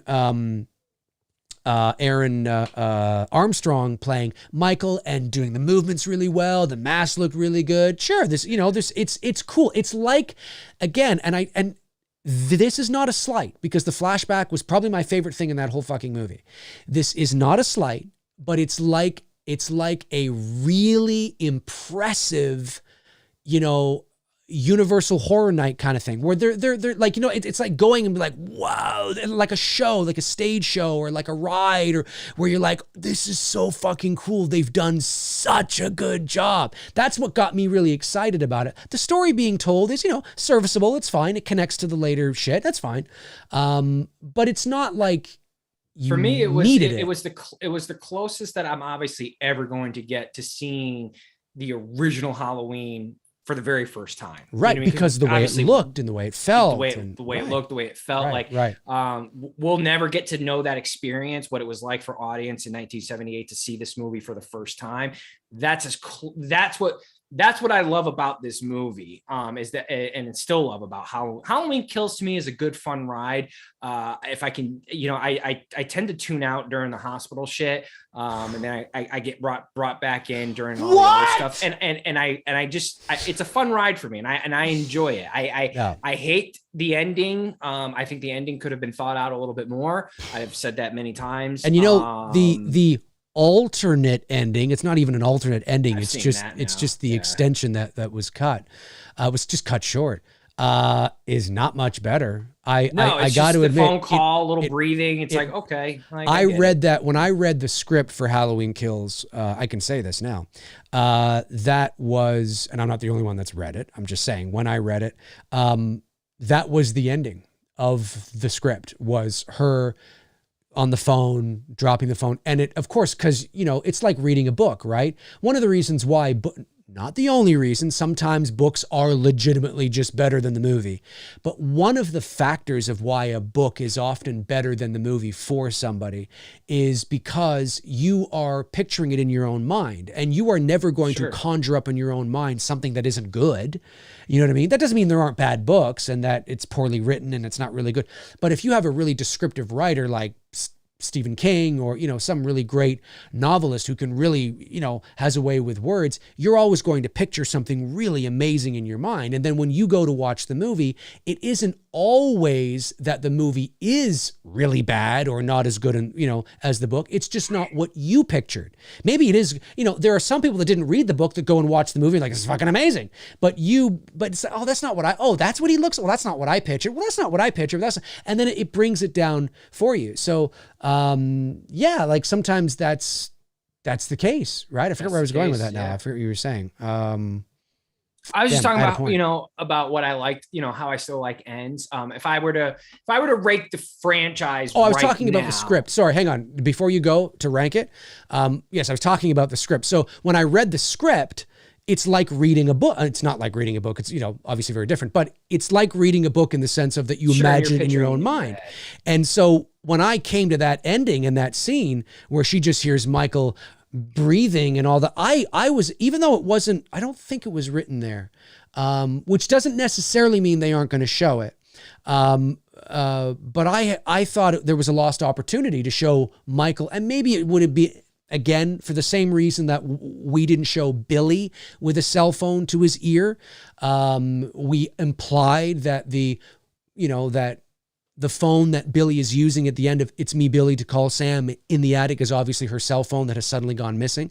And we made the conscious choice not to show Billy actually using a cell phone. It would have seemed kind of weird. And he's got this, like current technology. So maybe showing Michael with a cell phone to his ear might have seemed really weird. And maybe that's why they chose not to do it. But for whatever reason, when I was reading that part, I was imagining him with a phone to his ear and seeing that reminiscent, right? And Laurie, and when I read what Laurie says, I didn't read it the way that Jamie Lee Curtis delivered it.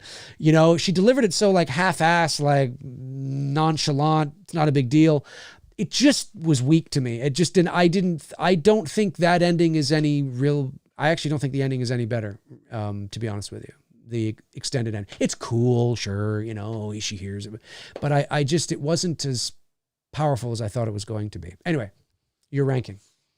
No, I was just going to say, right now with kills, I would probably, like if I were to rank the franchise right now, I'd probably go for me, Halloween, Halloween 4, Halloween 281, 3, Kills, 18. Now, the reason why I've moved 18 up, and I've said this, I said this. But Tony. No, but I said this a while back. Right. What I wanted most out of Halloween Kills was I wanted to appreciate 2018, and that's what it did. Right. It's made me appreciate the 2018 film a little bit more, especially with a character like Allison, who I'm hoping to see.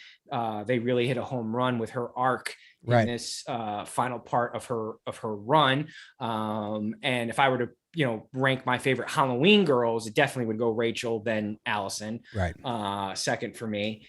And so after 2018, then I'd probably do Rob Zombie's Halloween. That's 7. Then probably Halloween 5, 6.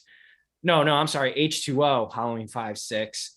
And now we're at the bottom of the barrel. And I guess I would probably go 2, Rob Zombie's Halloween 2 and Resurrection. The reason why I put Rob Zombie's Halloween 2 above Resurrection is just horrible from start to finish. Yeah. I love the hospital. I've said this many times. I love the hospital scene that Rob Zombie created in 2.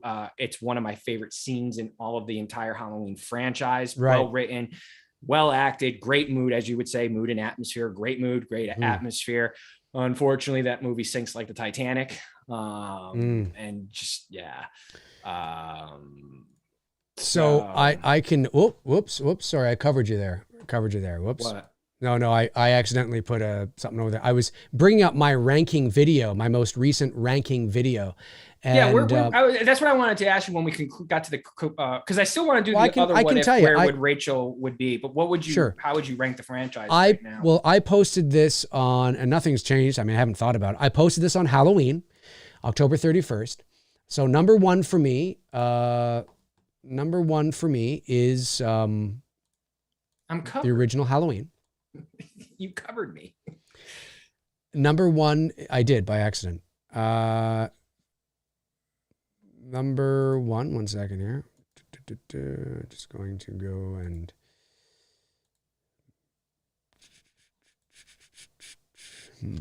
interesting. All right. Well, thank you, Darren, for doing that. Appreciate it. Doing what? What happened? Oh, I just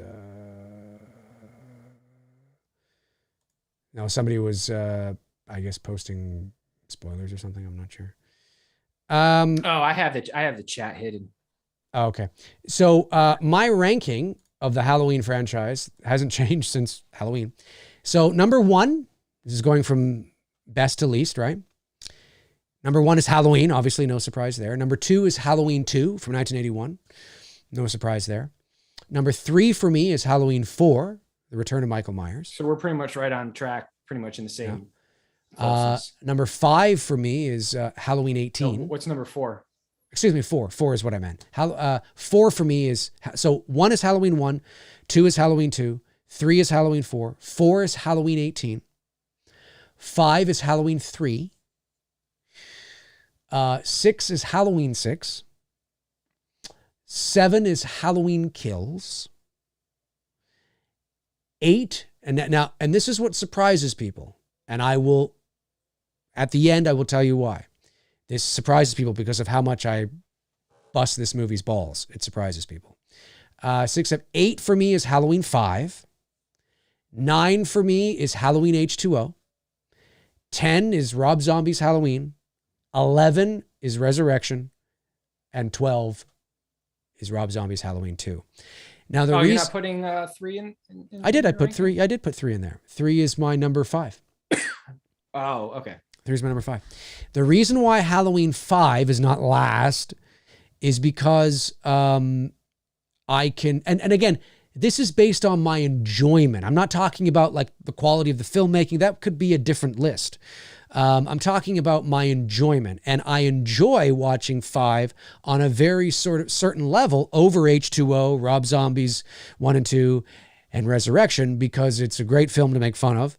And it's also because it's the last movie we got with Dr. Loomis. Great. But it's as crazy as Donald Pleasance is. Well, no, we got Curse. He's in Curse. Oh, that's true. He's in Curse, but he's hardly in Curse. He's hardly in Curse. But he's drunk. He's inebriated in 5. You know where he is.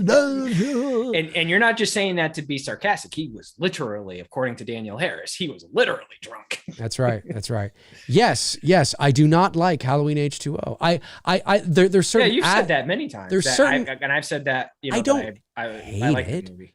There's certain aspects about it I like, but I can't get into it. It doesn't look like a Halloween movie, doesn't feel like a Halloween movie, doesn't sound like a Halloween movie. No disrespect to Chris Duran, but I just not feeling him as Michael Myers. You can see Michael's eye. I mean, not only can you see his eyes, the eye holes are cut so big, you can see almost his eyebrows, you know? Yeah. I mean, when he's walking down the hallway, you can see his eye. You can see like the top of his lids. You can see his eyes, his spiky hair, like he just got, electrocuted or something. I'm not a fan of the movie. I'm just not a fan of the movie. It just feels like a, I don't know, like I've always said, Michael's walked onto the set of Dawson's Creek. It just doesn't, I don't particularly want to wait. I'm not a bit, I don't. I mean, you might as well cast James Vanderbeek in that movie. Yeah, like I'm just not a fan. But I understand why a lot of people, not you, but because we've talked about why certain aspects that you like about it. But for a lot of people, it was maybe the first Halloween film they ever saw. B, maybe it was the first Halloween movie they ever saw in the theater. C, it was, as I said, it was the Halloween film that introduced them to the franchise. So I understand that for a lot of people, there's a nostalgic, emotional connection to H2O. I get all that, and that's fair. That's totally fair. I mean, 100%. But it's just not a movie that again, I don't think it's a terror. Again, this is the reason why 5 is above H2O is because I'm talking about my enjoyment factor. I enjoy watching 5 more than I watch H2O from the perspective of making fun of it. Just like, oh my God, and whatever, this is holy cow. I just enjoy ribbing on it. Do you think H2O, do you remember that video I did a while back?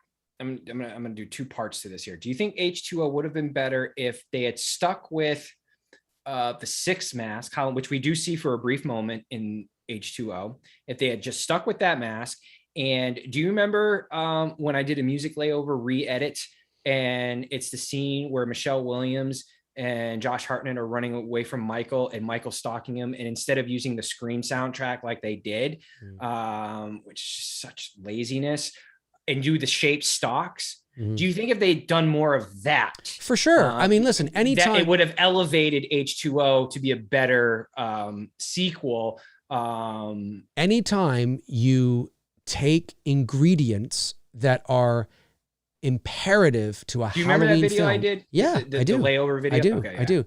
Anytime that you take ingredients that are imperative to a Halloween film, you will always improve said Halloween film. Doesn't mean it's going to be great all of a sudden, but if you remove seeing Chris Duran's eyes, you've improved the movie. That doesn't mean the movie's great. I'm just saying you have improved the movie.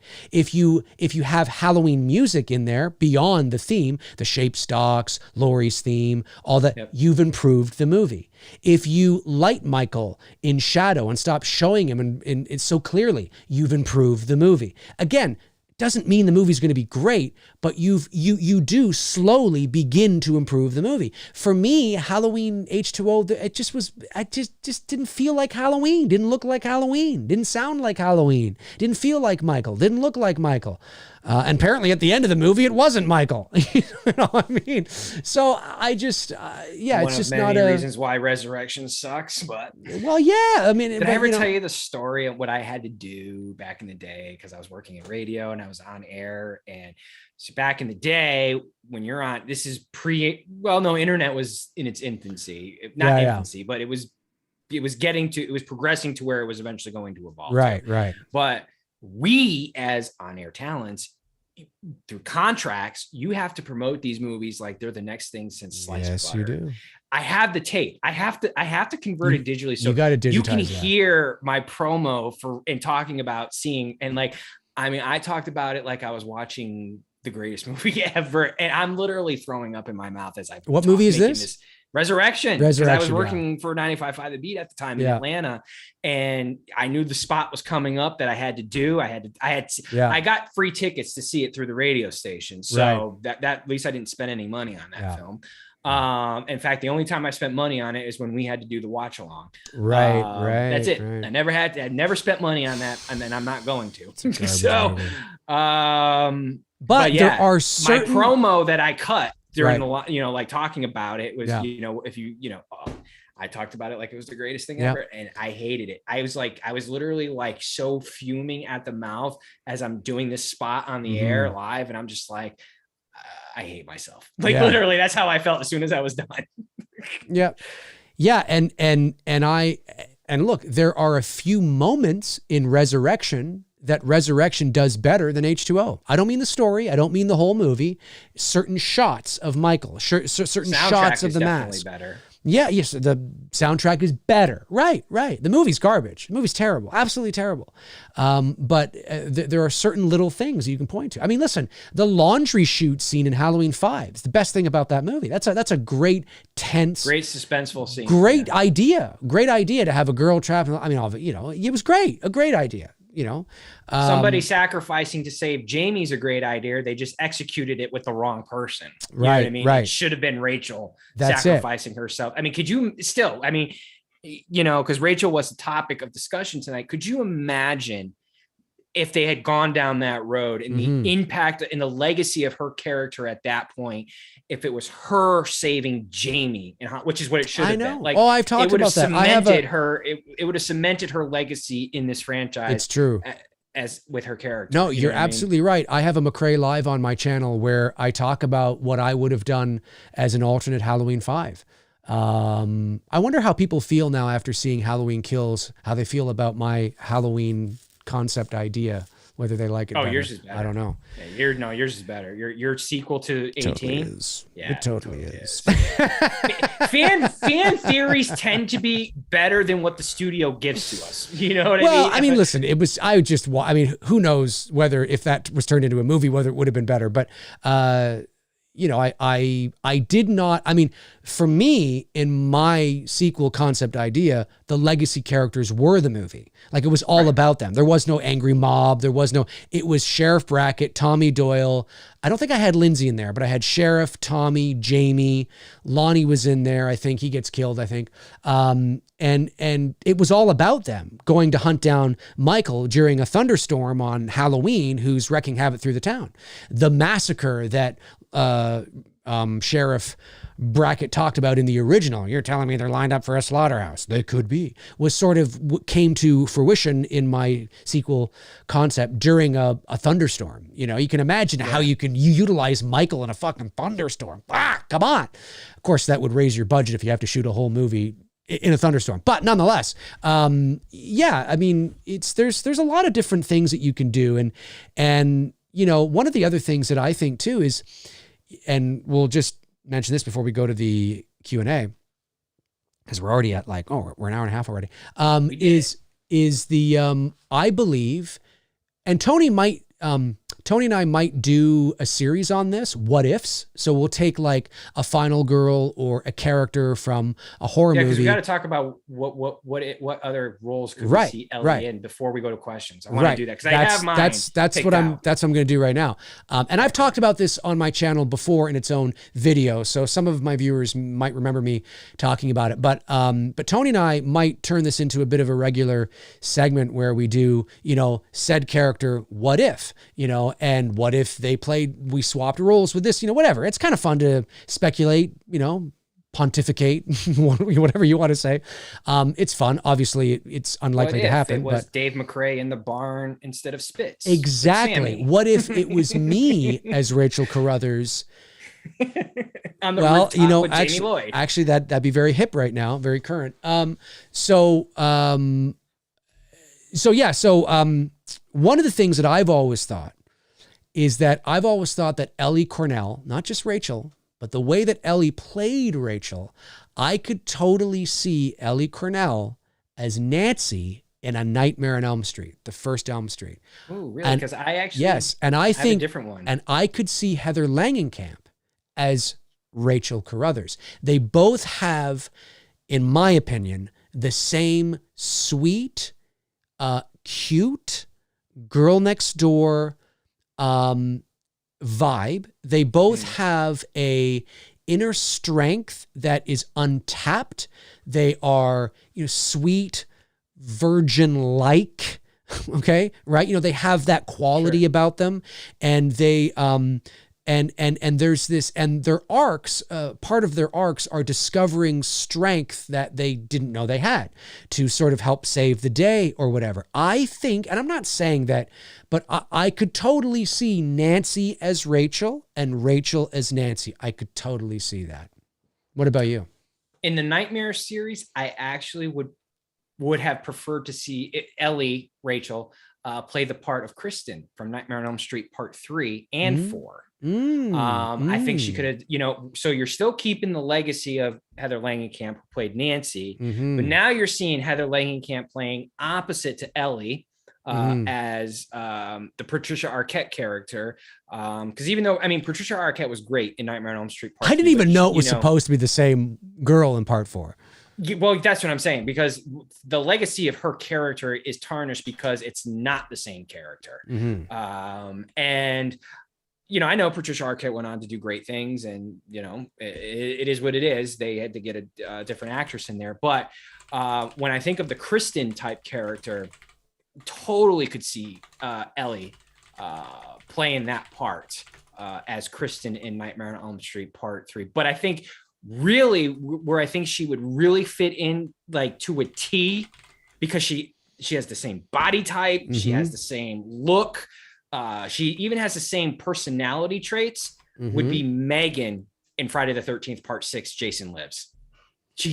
Rachel or Ellie Cornell could totally play in that part. I could see her doing that. I couldn't see her doing any, well, one, she'd probably be too young at the time to do Part 2 or Part 3 or Part 4. She might her, you know what I mean? She might have been old enough. Yeah, she probably even auditioned. Who the hell knows? I'd love to ask her that question. Like, you know, did you audition maybe for Jason Lives? Because she could have definitely. I mean, I love Jennifer Cook. Jennifer Cook has got a booty that you can bounce a quarter off. And I've said that many times. I mean, she does. She's beautiful. And yeah, no. But if I had to say, like, who else in the horror, you know, female character, legacy characters, you know, who have been final girls from different franchises, especially during that time in the 80s, who could I see she would totally have fit in playing the Megan character. Megan? Like I said, the personalities are very similar. Okay, I'm putting up a poll for the audience. What other character could you see Ellie Cornell playing? Nancy Elm Street, Kristen Elm Street 3, or Megan Friday Part 6? All right. Because I can't really think of any other ones. Like, and this is just a fun poll. I mean, it's just I mean, maybe the answer is all three. Maybe I should add an option and put all three. I'll put all three as an option. You know what I mean? Because I could actually see all three. I can't think. All right, I put up the poll. Ellie Cornell auditioned for Nightmare on Elm Street Part 4. So when did Part 4 come out? 87? 88? 88, because 3 was 87. Right. So then she got the part for Halloween 4. So it worked out well for her. So I put up the poll. The poll is, what other character could you see Ellie Cornell playing? Nancy Elm Street, Kristen Elm Street 3, and Megan Friday Part 6. And then, of course, an option is all three. I could see most of this is going to be all three probably, but maybe not. Ooh. We'll see. Everyone's going with Megan Part 6. Ooh. Nope. Now she's moving up to Nancy. It's tough for me to. It's tough for me to picture someone else playing Nancy. It really is. Oh, that's it why is. When I was thinking about the Nightmare franchise, I was like, I knew I had a feeling you were going to go with Nancy, so I wanted to do something different. It's just the quality of the character. Sure. Right? I get it. It's the character traits, the vibe. You know what I mean? Right. Yeah. Well, and that's when I started thinking, like, the character traits, the vibe, the overall look. Megan from Part 6. I mean, they're almost like identical types. You know what I mean? Short blonde hair, which was the style of the time. Rachel, because Rachel wasn't necessarily a goody-goody. You know what I mean? Right. My God, she's making out with Brady in the middle of a fucking convenience store. That's true. That is true. So that's what I'm saying. Rachel has this persona about her, the way Ellie portrayed it, that if you watch Megan in Friday Part 6, like, there's a lot of similarities. Oh yeah, there's similarities. And I can't think of any other franchises like Child's Play. Now probably not. I don't see her fitting in there because I get you. Different type of movie. The Chainsaw Massacre films. No, I don't see that. Megan is winning. Megan's winning right now. It's probably because they're both blonde. That's probably why. Well, that's what I'm saying. They're very similar type roles. They're by the time the mid 80s rolled around, directors for horror films, they were looking for a type.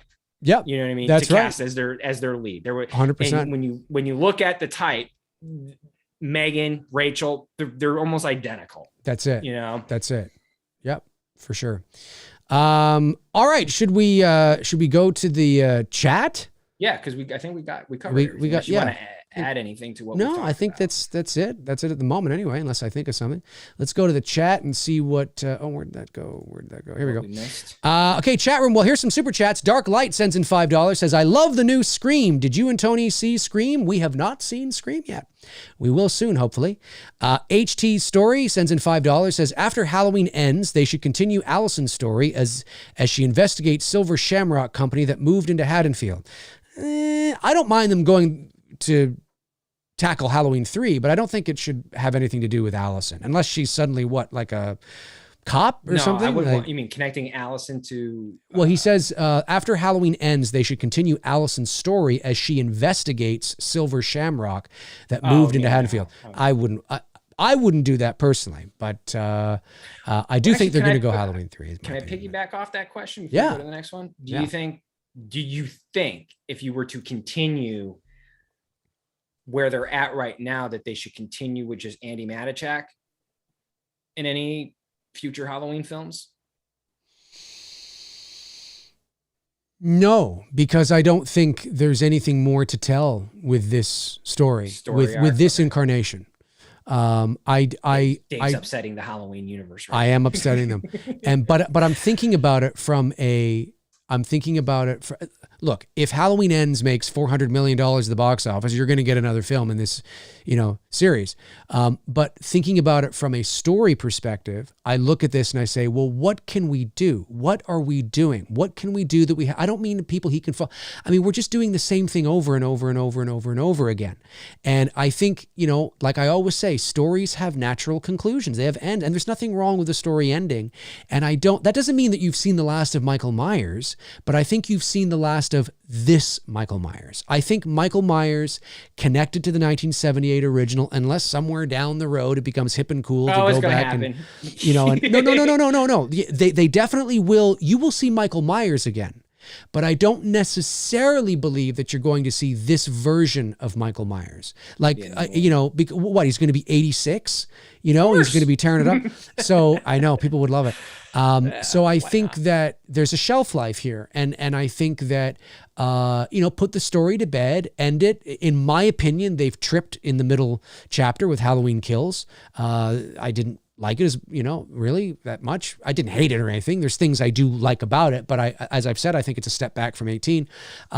So we'll see if they stick the landing. And if they stick the landing, then great. And then I believe that just a feeling that it won't be the last Michael Myers movie, but I think there's a higher probability this time around that it will be the last one related to this version of the story. Maybe in 10 years, maybe sooner, it'll be rebooted in a different way. But if it is rebooted and told again, I hope they bring something fresh to it, because then you're just telling so it's going to be about a babysitter on Halloween night and her brother, and maybe it's not her brother, and I've seen that already. I don't then just leave it alone. I personally, and I have no insight into this, it's just a feeling I have when I look at sort of the layout of the map. The logical choice is Halloween 3. That doesn't mean they're going to reboot it. It doesn't mean they're going to remake it. It doesn't mean they're going to do a sequel to it. If they do tackle, it'll be one of those three. And because it already has a built-in fan base, and it just seems there's a lot you can do with it. You can there's do it a lot as a you can do. series. I would be okay. Movie. 100%, and I would be okay if they remade it. I'm not attached to 3, and there's a lot of people out there that would be blasphemy to. I don't think it's great of a movie. Tom Atkins, the legend, the GOAT. I know. I don't think it's that great of a movie, and I don't love it enough to be like, no, it has to be a sequel. I think if they wanted to remake it, they could actually do it and do it better. But that's me. But I think it's the next logical step, as opposed to like a Charlie Bull story or a Dr. Loomis backstory. No, I think it's less risk with 3. Not no risk, but less risk. So I think 3 is a logical choice. Which way they go, though, I have no idea. But that's my feeling. Can I answer a quick question really quick? Yeah. Because it kind of fits with our topic tonight, who we were talking about. Yeah. Bishop Walters asked Dave and Tony, your pick for most underrated final girl. His pick was, I think Christy from Hellraiser is criminally underrated. It's a good one. Actually, mine would be Rachel. Rachel is in my top 5 of final girls, and she's often overlooked and not really talked about in the horror fan base community. Usually the go-to is Jamie, and I get it, Jamie Lee Curtis, Laurie Strode. I'm not gonna not understand why people would go for that when they look at the Halloween franchise. But for me personally, when it comes to this franchise, I look at Rachel and what everything she survived through in Halloween 4, and I think it's underrated and not talked about as much, which is why I'm glad Dave and I were able to chat about the character a little bit tonight. Yeah, I think I'd go with Rachel too. I haven't really thought about it, to be honest with you, but Rachel comes to mind. I mean, the problem is she really only has one good movie, and then she's given The Shaft in 5. And so she wasn't given anything to do. If she actually went and made it to the end of 5, even if she had died in 5, but died at the end, sacrificing herself or something, then she'd have 2 solid movies. You know what I mean? I think she's often overlooked because there's just one film, sadly. Yeah. Okay, that was that. Movie Chat and More sends in £5, says, hey, Dave, lost access to my channel. Oh, that's not good. This is me, Richard. Yeah, hey, Richard, what's going on? When are you planning to watch Scream 5? I won't give any spoilers. Not sure. The theaters are closed here in the province of Ontario, so I have no idea. I'm not laughing at the character. I'm just laughing at what someone said. Oh, okay. No, Liz R said if they reboot it, it'll be Michelle Myers. That might be. It might be. Probably. It might be. Probably. I don't know when theaters open, and by that time it might already be on streaming anyway. So I'm not sure. James Fallon, or could be Fallon, sends in $10. Thank you, buddy. Says, hey guys, can you give me your best guess at what is going to happen in Halloween Ends? You two are awesome. Thanks. Well, I suspect. It's hard for me to give a completely unbiased guess or a not informed guess because I have paid attention to sort of what David Gordon Green has been saying and all this kind of stuff. He's talking about it being much smaller. He's even used the words coming of age, which is kind of interesting, fascinating. When I think of coming of age, of course, I think of like Stand By Me and, all that kind of stuff. So that's an interesting thing to say, but I expect a smaller film in terms of cast and story, maybe locations as well. It doesn't feel as grand or as big or as commotion-y and a lot happening like Halloween Kills did. In terms of story, I don't really know. It's hard to say. Obviously, the working title is Cave Dwellers. Actually, I think it's plural. That's probably going to play a factor. Maybe that's where Michael's been hiding out, is in a cave for 4 years. Who knows? I don't know if you like that or not. I'm still curious on this timeline and like how are they going to? Yeah, I don't know. You got to trust them and see what happens. What we do know is that Jamie Lee Curtis has said that COVID is going to play a part, and it's unfortunate. Yeah, I don't know how big or what. I mean, that doesn't mean it's going to be. There could be competition for the worst Halloween movie ever if that happens. It does now to play devil's advocate and to kind of try to be a little optimistic. That could mean that it's about COVID, which I highly doubt it is, or it could mean that it's just set in a world where COVID exists, which I imagine is probably what she meant. So that, I hope you not. might. I really hope not. I hope not either. I don't think this is the I've said it before. I'll say it again. I believe the and there's nothing wrong with social commentary in horror movies. We've seen it before. There's nothing wrong with it in and of itself. But the social commentary that is in Halloween Kills is very on the nose. It's not subtext. It's not subliminal. And I just don't feel that Halloween films are the avenue or the vessel for this kind of thing. And I cannot help, because Jamie Lee Curtis is an EP, she's an executive producer, that it was one of her requirements. She's a huge activist. And she's a huge activist, that I think this is really her doing. Now, and they're not going to say no. Maybe they would say no 20 years ago, but to say no now would be not the right thing to do. It doesn't look good. It's not good optics for a studio to say, well, we don't really want to do that. What do you mean we don't want to do it? And she'd take to social media. I will tell you this. I'm not saying that's what's happening, but I can't help but feel that this, because Jamie Lee Curtis, hang on, I just want to say this. Jamie Lee Curtis is on record as saying that a lot of people are going to hate Halloween Ends. And I find that, and again, I might be paraphrasing, I might be off on the quote exactly. I stand to be corrected, but it's something like that. And I find that incredibly fascinating, interesting, and what's the word? Self-sabotaging. Yeah, well, it feels. If you're intentionally doing something, why are you saying that? Why are you? If you, it feels that she's saying it out of spite. Right. Sorry. Like, we're going to do this anyways, regardless of what you guys think. Right. It feels like she just wants to piss off a certain section of the population, and I'm not saying that's it.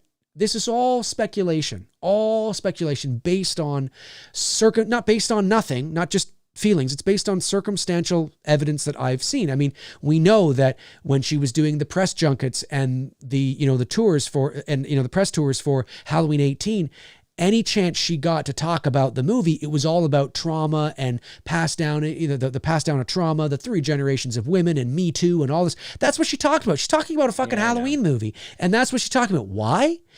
And I noticed that pattern. I think I listened to maybe like one of her interviews. I know. Like, okay, I checked out. I noticed the pattern, and I speculated, and I think I have no concrete evidence, but I think this is a pretty good guess, that she needed this. She's done Halloween before. She's done this merry-go-round before. It's monotonous. She needed something to glom on to she needed something about the story and the script to get her excited about playing the role again. And I think this was something that I don't think David Gordon Green and Danny McBride came up with this idea. I think maybe it was kind of there, but she has really made this a dry, not that there's anything wrong with it, but I just don't think Halloween is the vehicle for it. Now, you can agree to disagree. You can say that you don't agree with me. That's fine. But I just think that when it comes to Halloween, you want to do that, make an original film where you can do that. With Halloween, people want to see Michael Myers, they want to see Laurie Strode, they want to hear and they want to see people get fucked up. That's what they want to see. You're going to see Michael in CVS getting vaccination.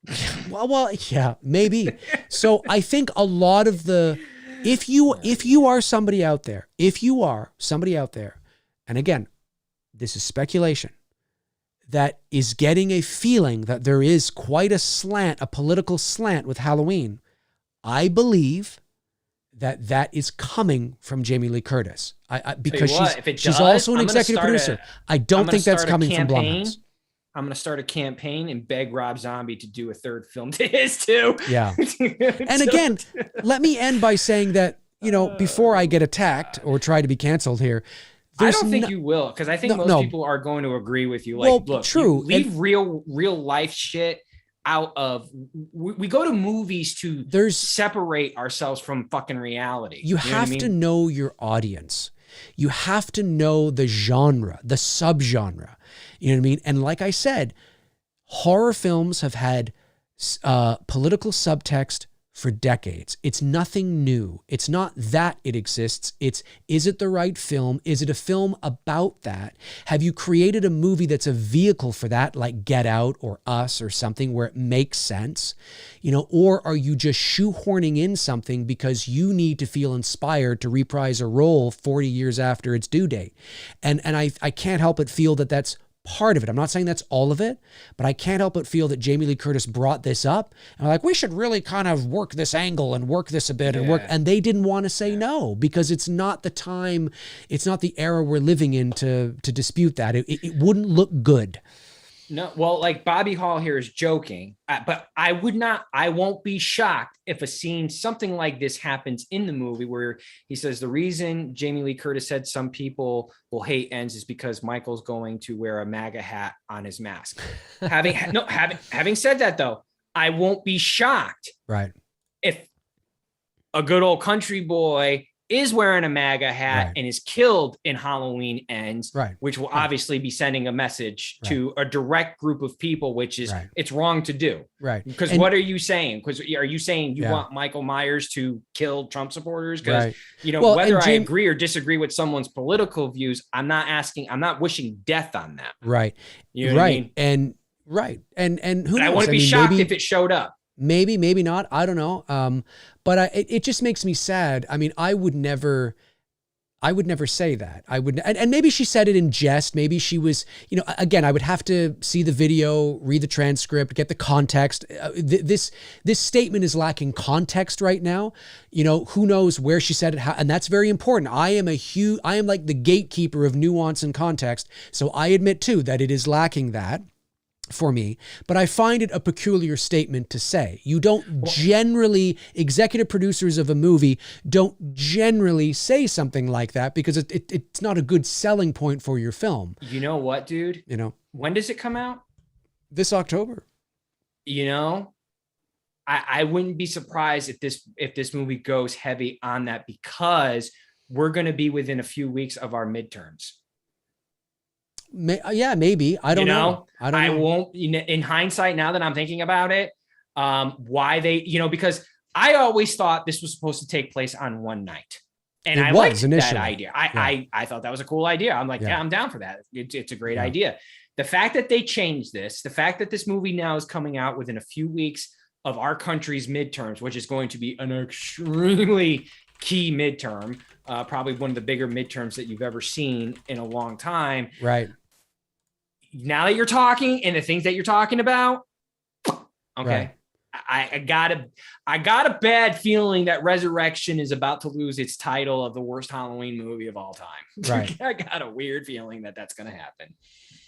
Okay, so I found the exact quote because I wanted context around it. Okay, it wasn't. So I stand corrected. It wasn't people are going to hate how, but I did preface my statement saying that I might be paraphrasing. This is from the 15th of October, 2021. The headline is "Halloween Ends Will Make People Angry," says Jamie Lee Curtis. So she says it's going to make people very angry and it's going to be shocking because it asks a lot of questions. So that's all I can tell you. So. Yep.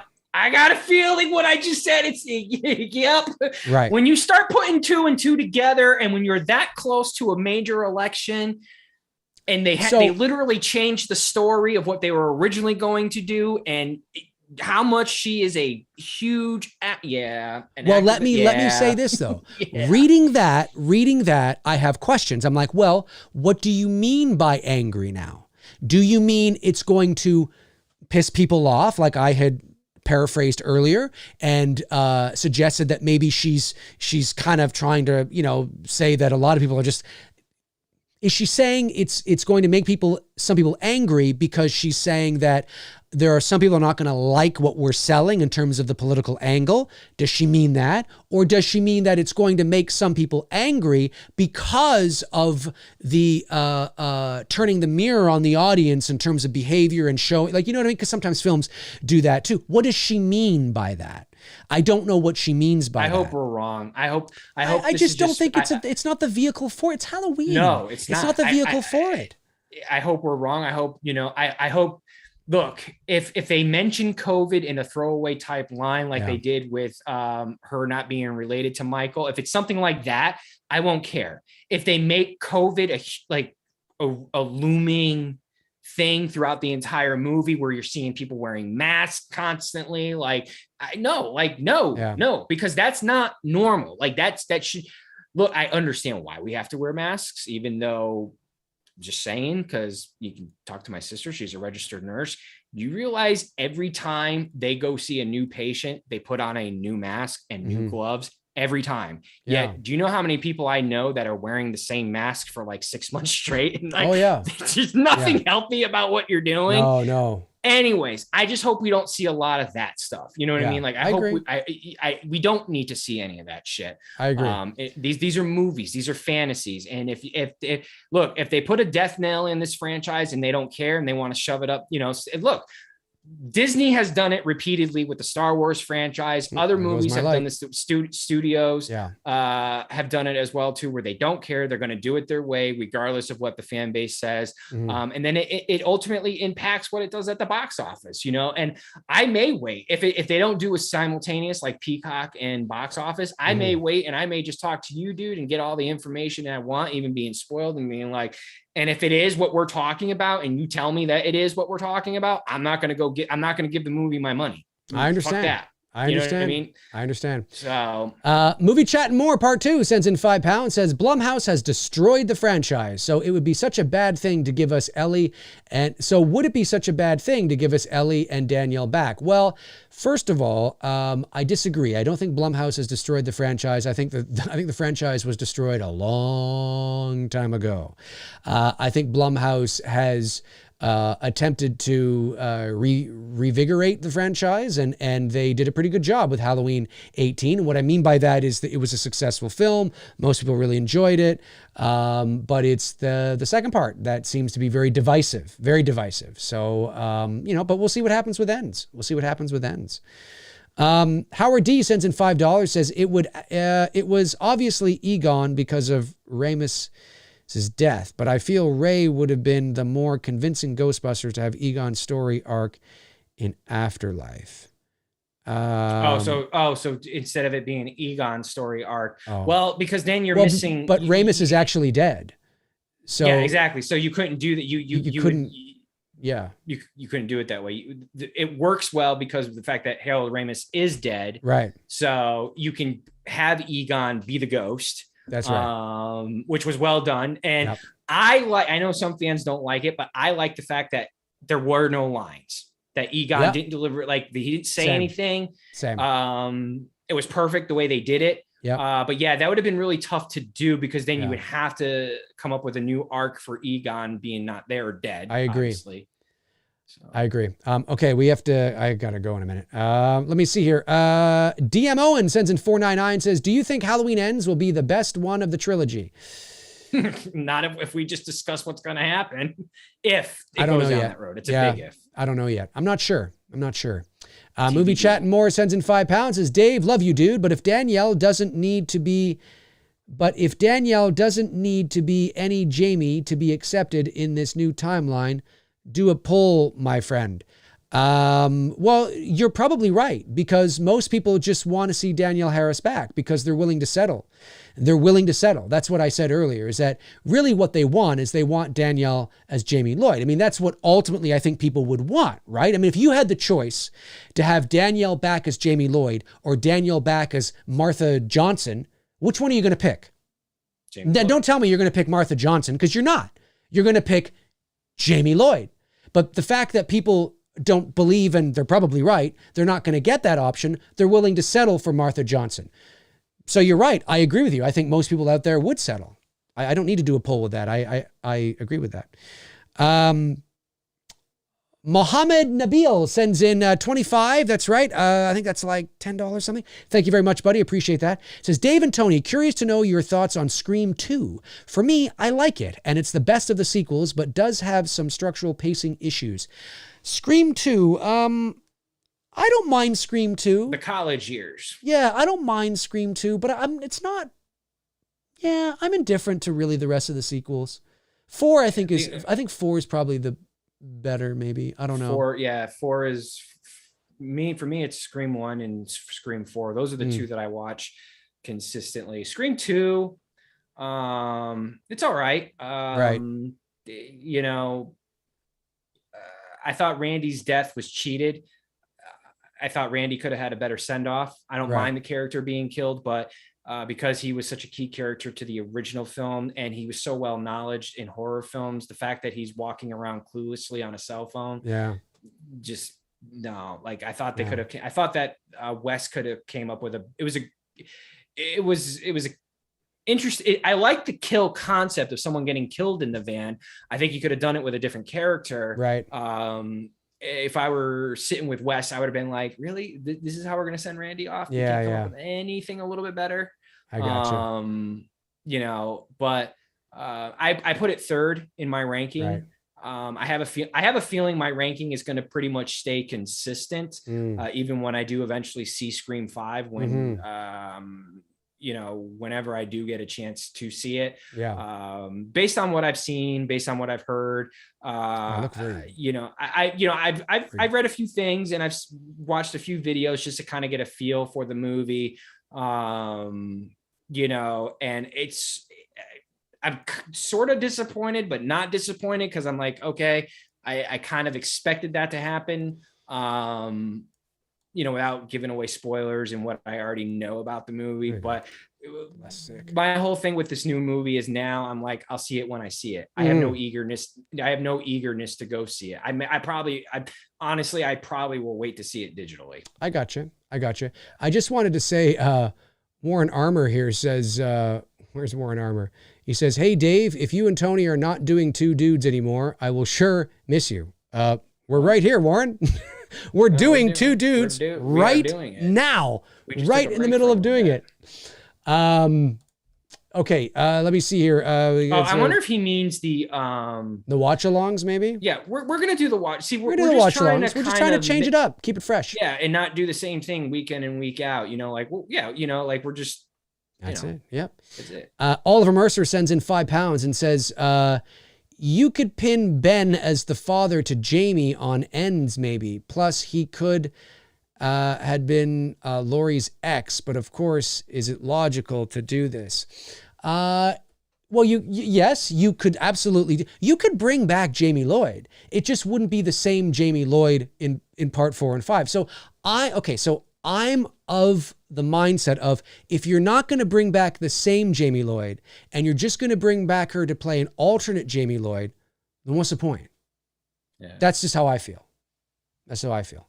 Tommy Ricknell sends in €5 and says, speaking of recasts, I think Cobra Kai's Mary Mauser, is that how you say it? Mary Mauser? Sam LaRusso. Yeah. Mauser, would make a good Nancy in an Elm Street reboot. Ooh. She would, Mary actually. Mauser. Right. Okay. She would. Yeah. Daniel's daughter. Yeah, she would. She's got a Nancy vibe to her. She does. That's a good call. That's a really good call. Yeah. That's a good call. That is a good call. That is a good call. Think of her as Sam LaRusso. Yeah. And just her personality. Yeah. Look, she's playing a character at times. So I know in this season, she comes off a bit snobbish. She used to not get her way, but that's how her character is written. Right. But when you think of the girl as herself, and if you ever see her in interviews, she's a very wholesome person. Yeah. But, push her in a corner, she'll fight back. You know what I mean? Right. And she has that Nancy. And she's young enough. I think she's like 22, 23? Oh, yeah. She's right at that prime age. So she could play somebody who's like 17. 17, easily. Yeah. Well, she is playing somebody who's 17 right now. In Cobra Kai. Yeah. So she totally could. That would be really, Got to hurry up, though. Got to hurry up. Someone's got to start a campaign, make a new Nightmare on Elm Street, and this is your new Nancy. That's a really good idea. All right. Like Heather. Listen, I have to skedaddle because I have actually a meeting with Bruce in about half an hour. But let's end the poll here. So the poll is 101 votes. And the poll, where'd it go? Damn it, where'd the poll go? Close. 101 votes. Yeah, it was good. I missed. 32%. You took it down. No, there it is. It's there. It'll pop up. Megan's 37%, Nancy 31%, all three 19%, Kristen 10%. 101. That's pretty close. It's clear by this poll that we all agree that Rachel Carruthers, Ellie Cornell, could play multiple final girls from multiple different franchises, which is pretty cool. Indeed. All right. That is going to do it for Tony and I here on this episode of Two Dudes and Some Bullshit. Thank you to our amazing moderators, Frank Riker, Tabitha Short, Darren Sands, Chris Baber. Really appreciate you guys very much. Thank you to all the super chat questions that came in. Didn't get to too many of the non-super chat ones, but that's all right. There's always next week. Tony and I will be back next week, of course, for another episode. This was a fun show. And folks, again, don't take this stuff, the stuff so seriously. Yeah, we're having fun. All what if stuff. I know some of these fans out there take everything Dave and I to we're being like, this is gonna. No, it's for fun. It's for fun. We're speculating. And if you don't disagree, like the idea of Ellie being in Ends, that's fine. But I think at this point now, I would take Ellie being in Ends over Ends being around COVID. Right. So. Yeah, no, I hear you. And listen, if you disagree with much of the things we said, that's great. That's what it's all about. That's what it's all about, is having different opinions and expressing them and articulating them in a mature way. I fully expect a lot of people to disagree with me. Well, I'm gonna get it. I'm gonna get it. You know, Dave, you're wrong. I don't feel that way. I don't feel that way. Dave and Tony suck. Dave and Tony suck. We suck. We suck. We fucking suck. Have a great. We're idiots. We don't know what the fuck we're talking about. Tony, we're pieces of shit. We are pieces of poo that is just on the verge. Dumb and Dumber was written about me and Dave. Well, actually, we were going to be cast as teenagers in Dumb and Dumber, and we turned it down. They just weren't going to pay enough. So because they were basing the characters off of me and Dave. That's right. It was too much at home for us. It was too much. Well, and we wanted too much, and so they decided on Jim Carrey and Jeff Daniels. But whatever. All right, have a great rest of your night, folks. We will talk to you soon. Cheers.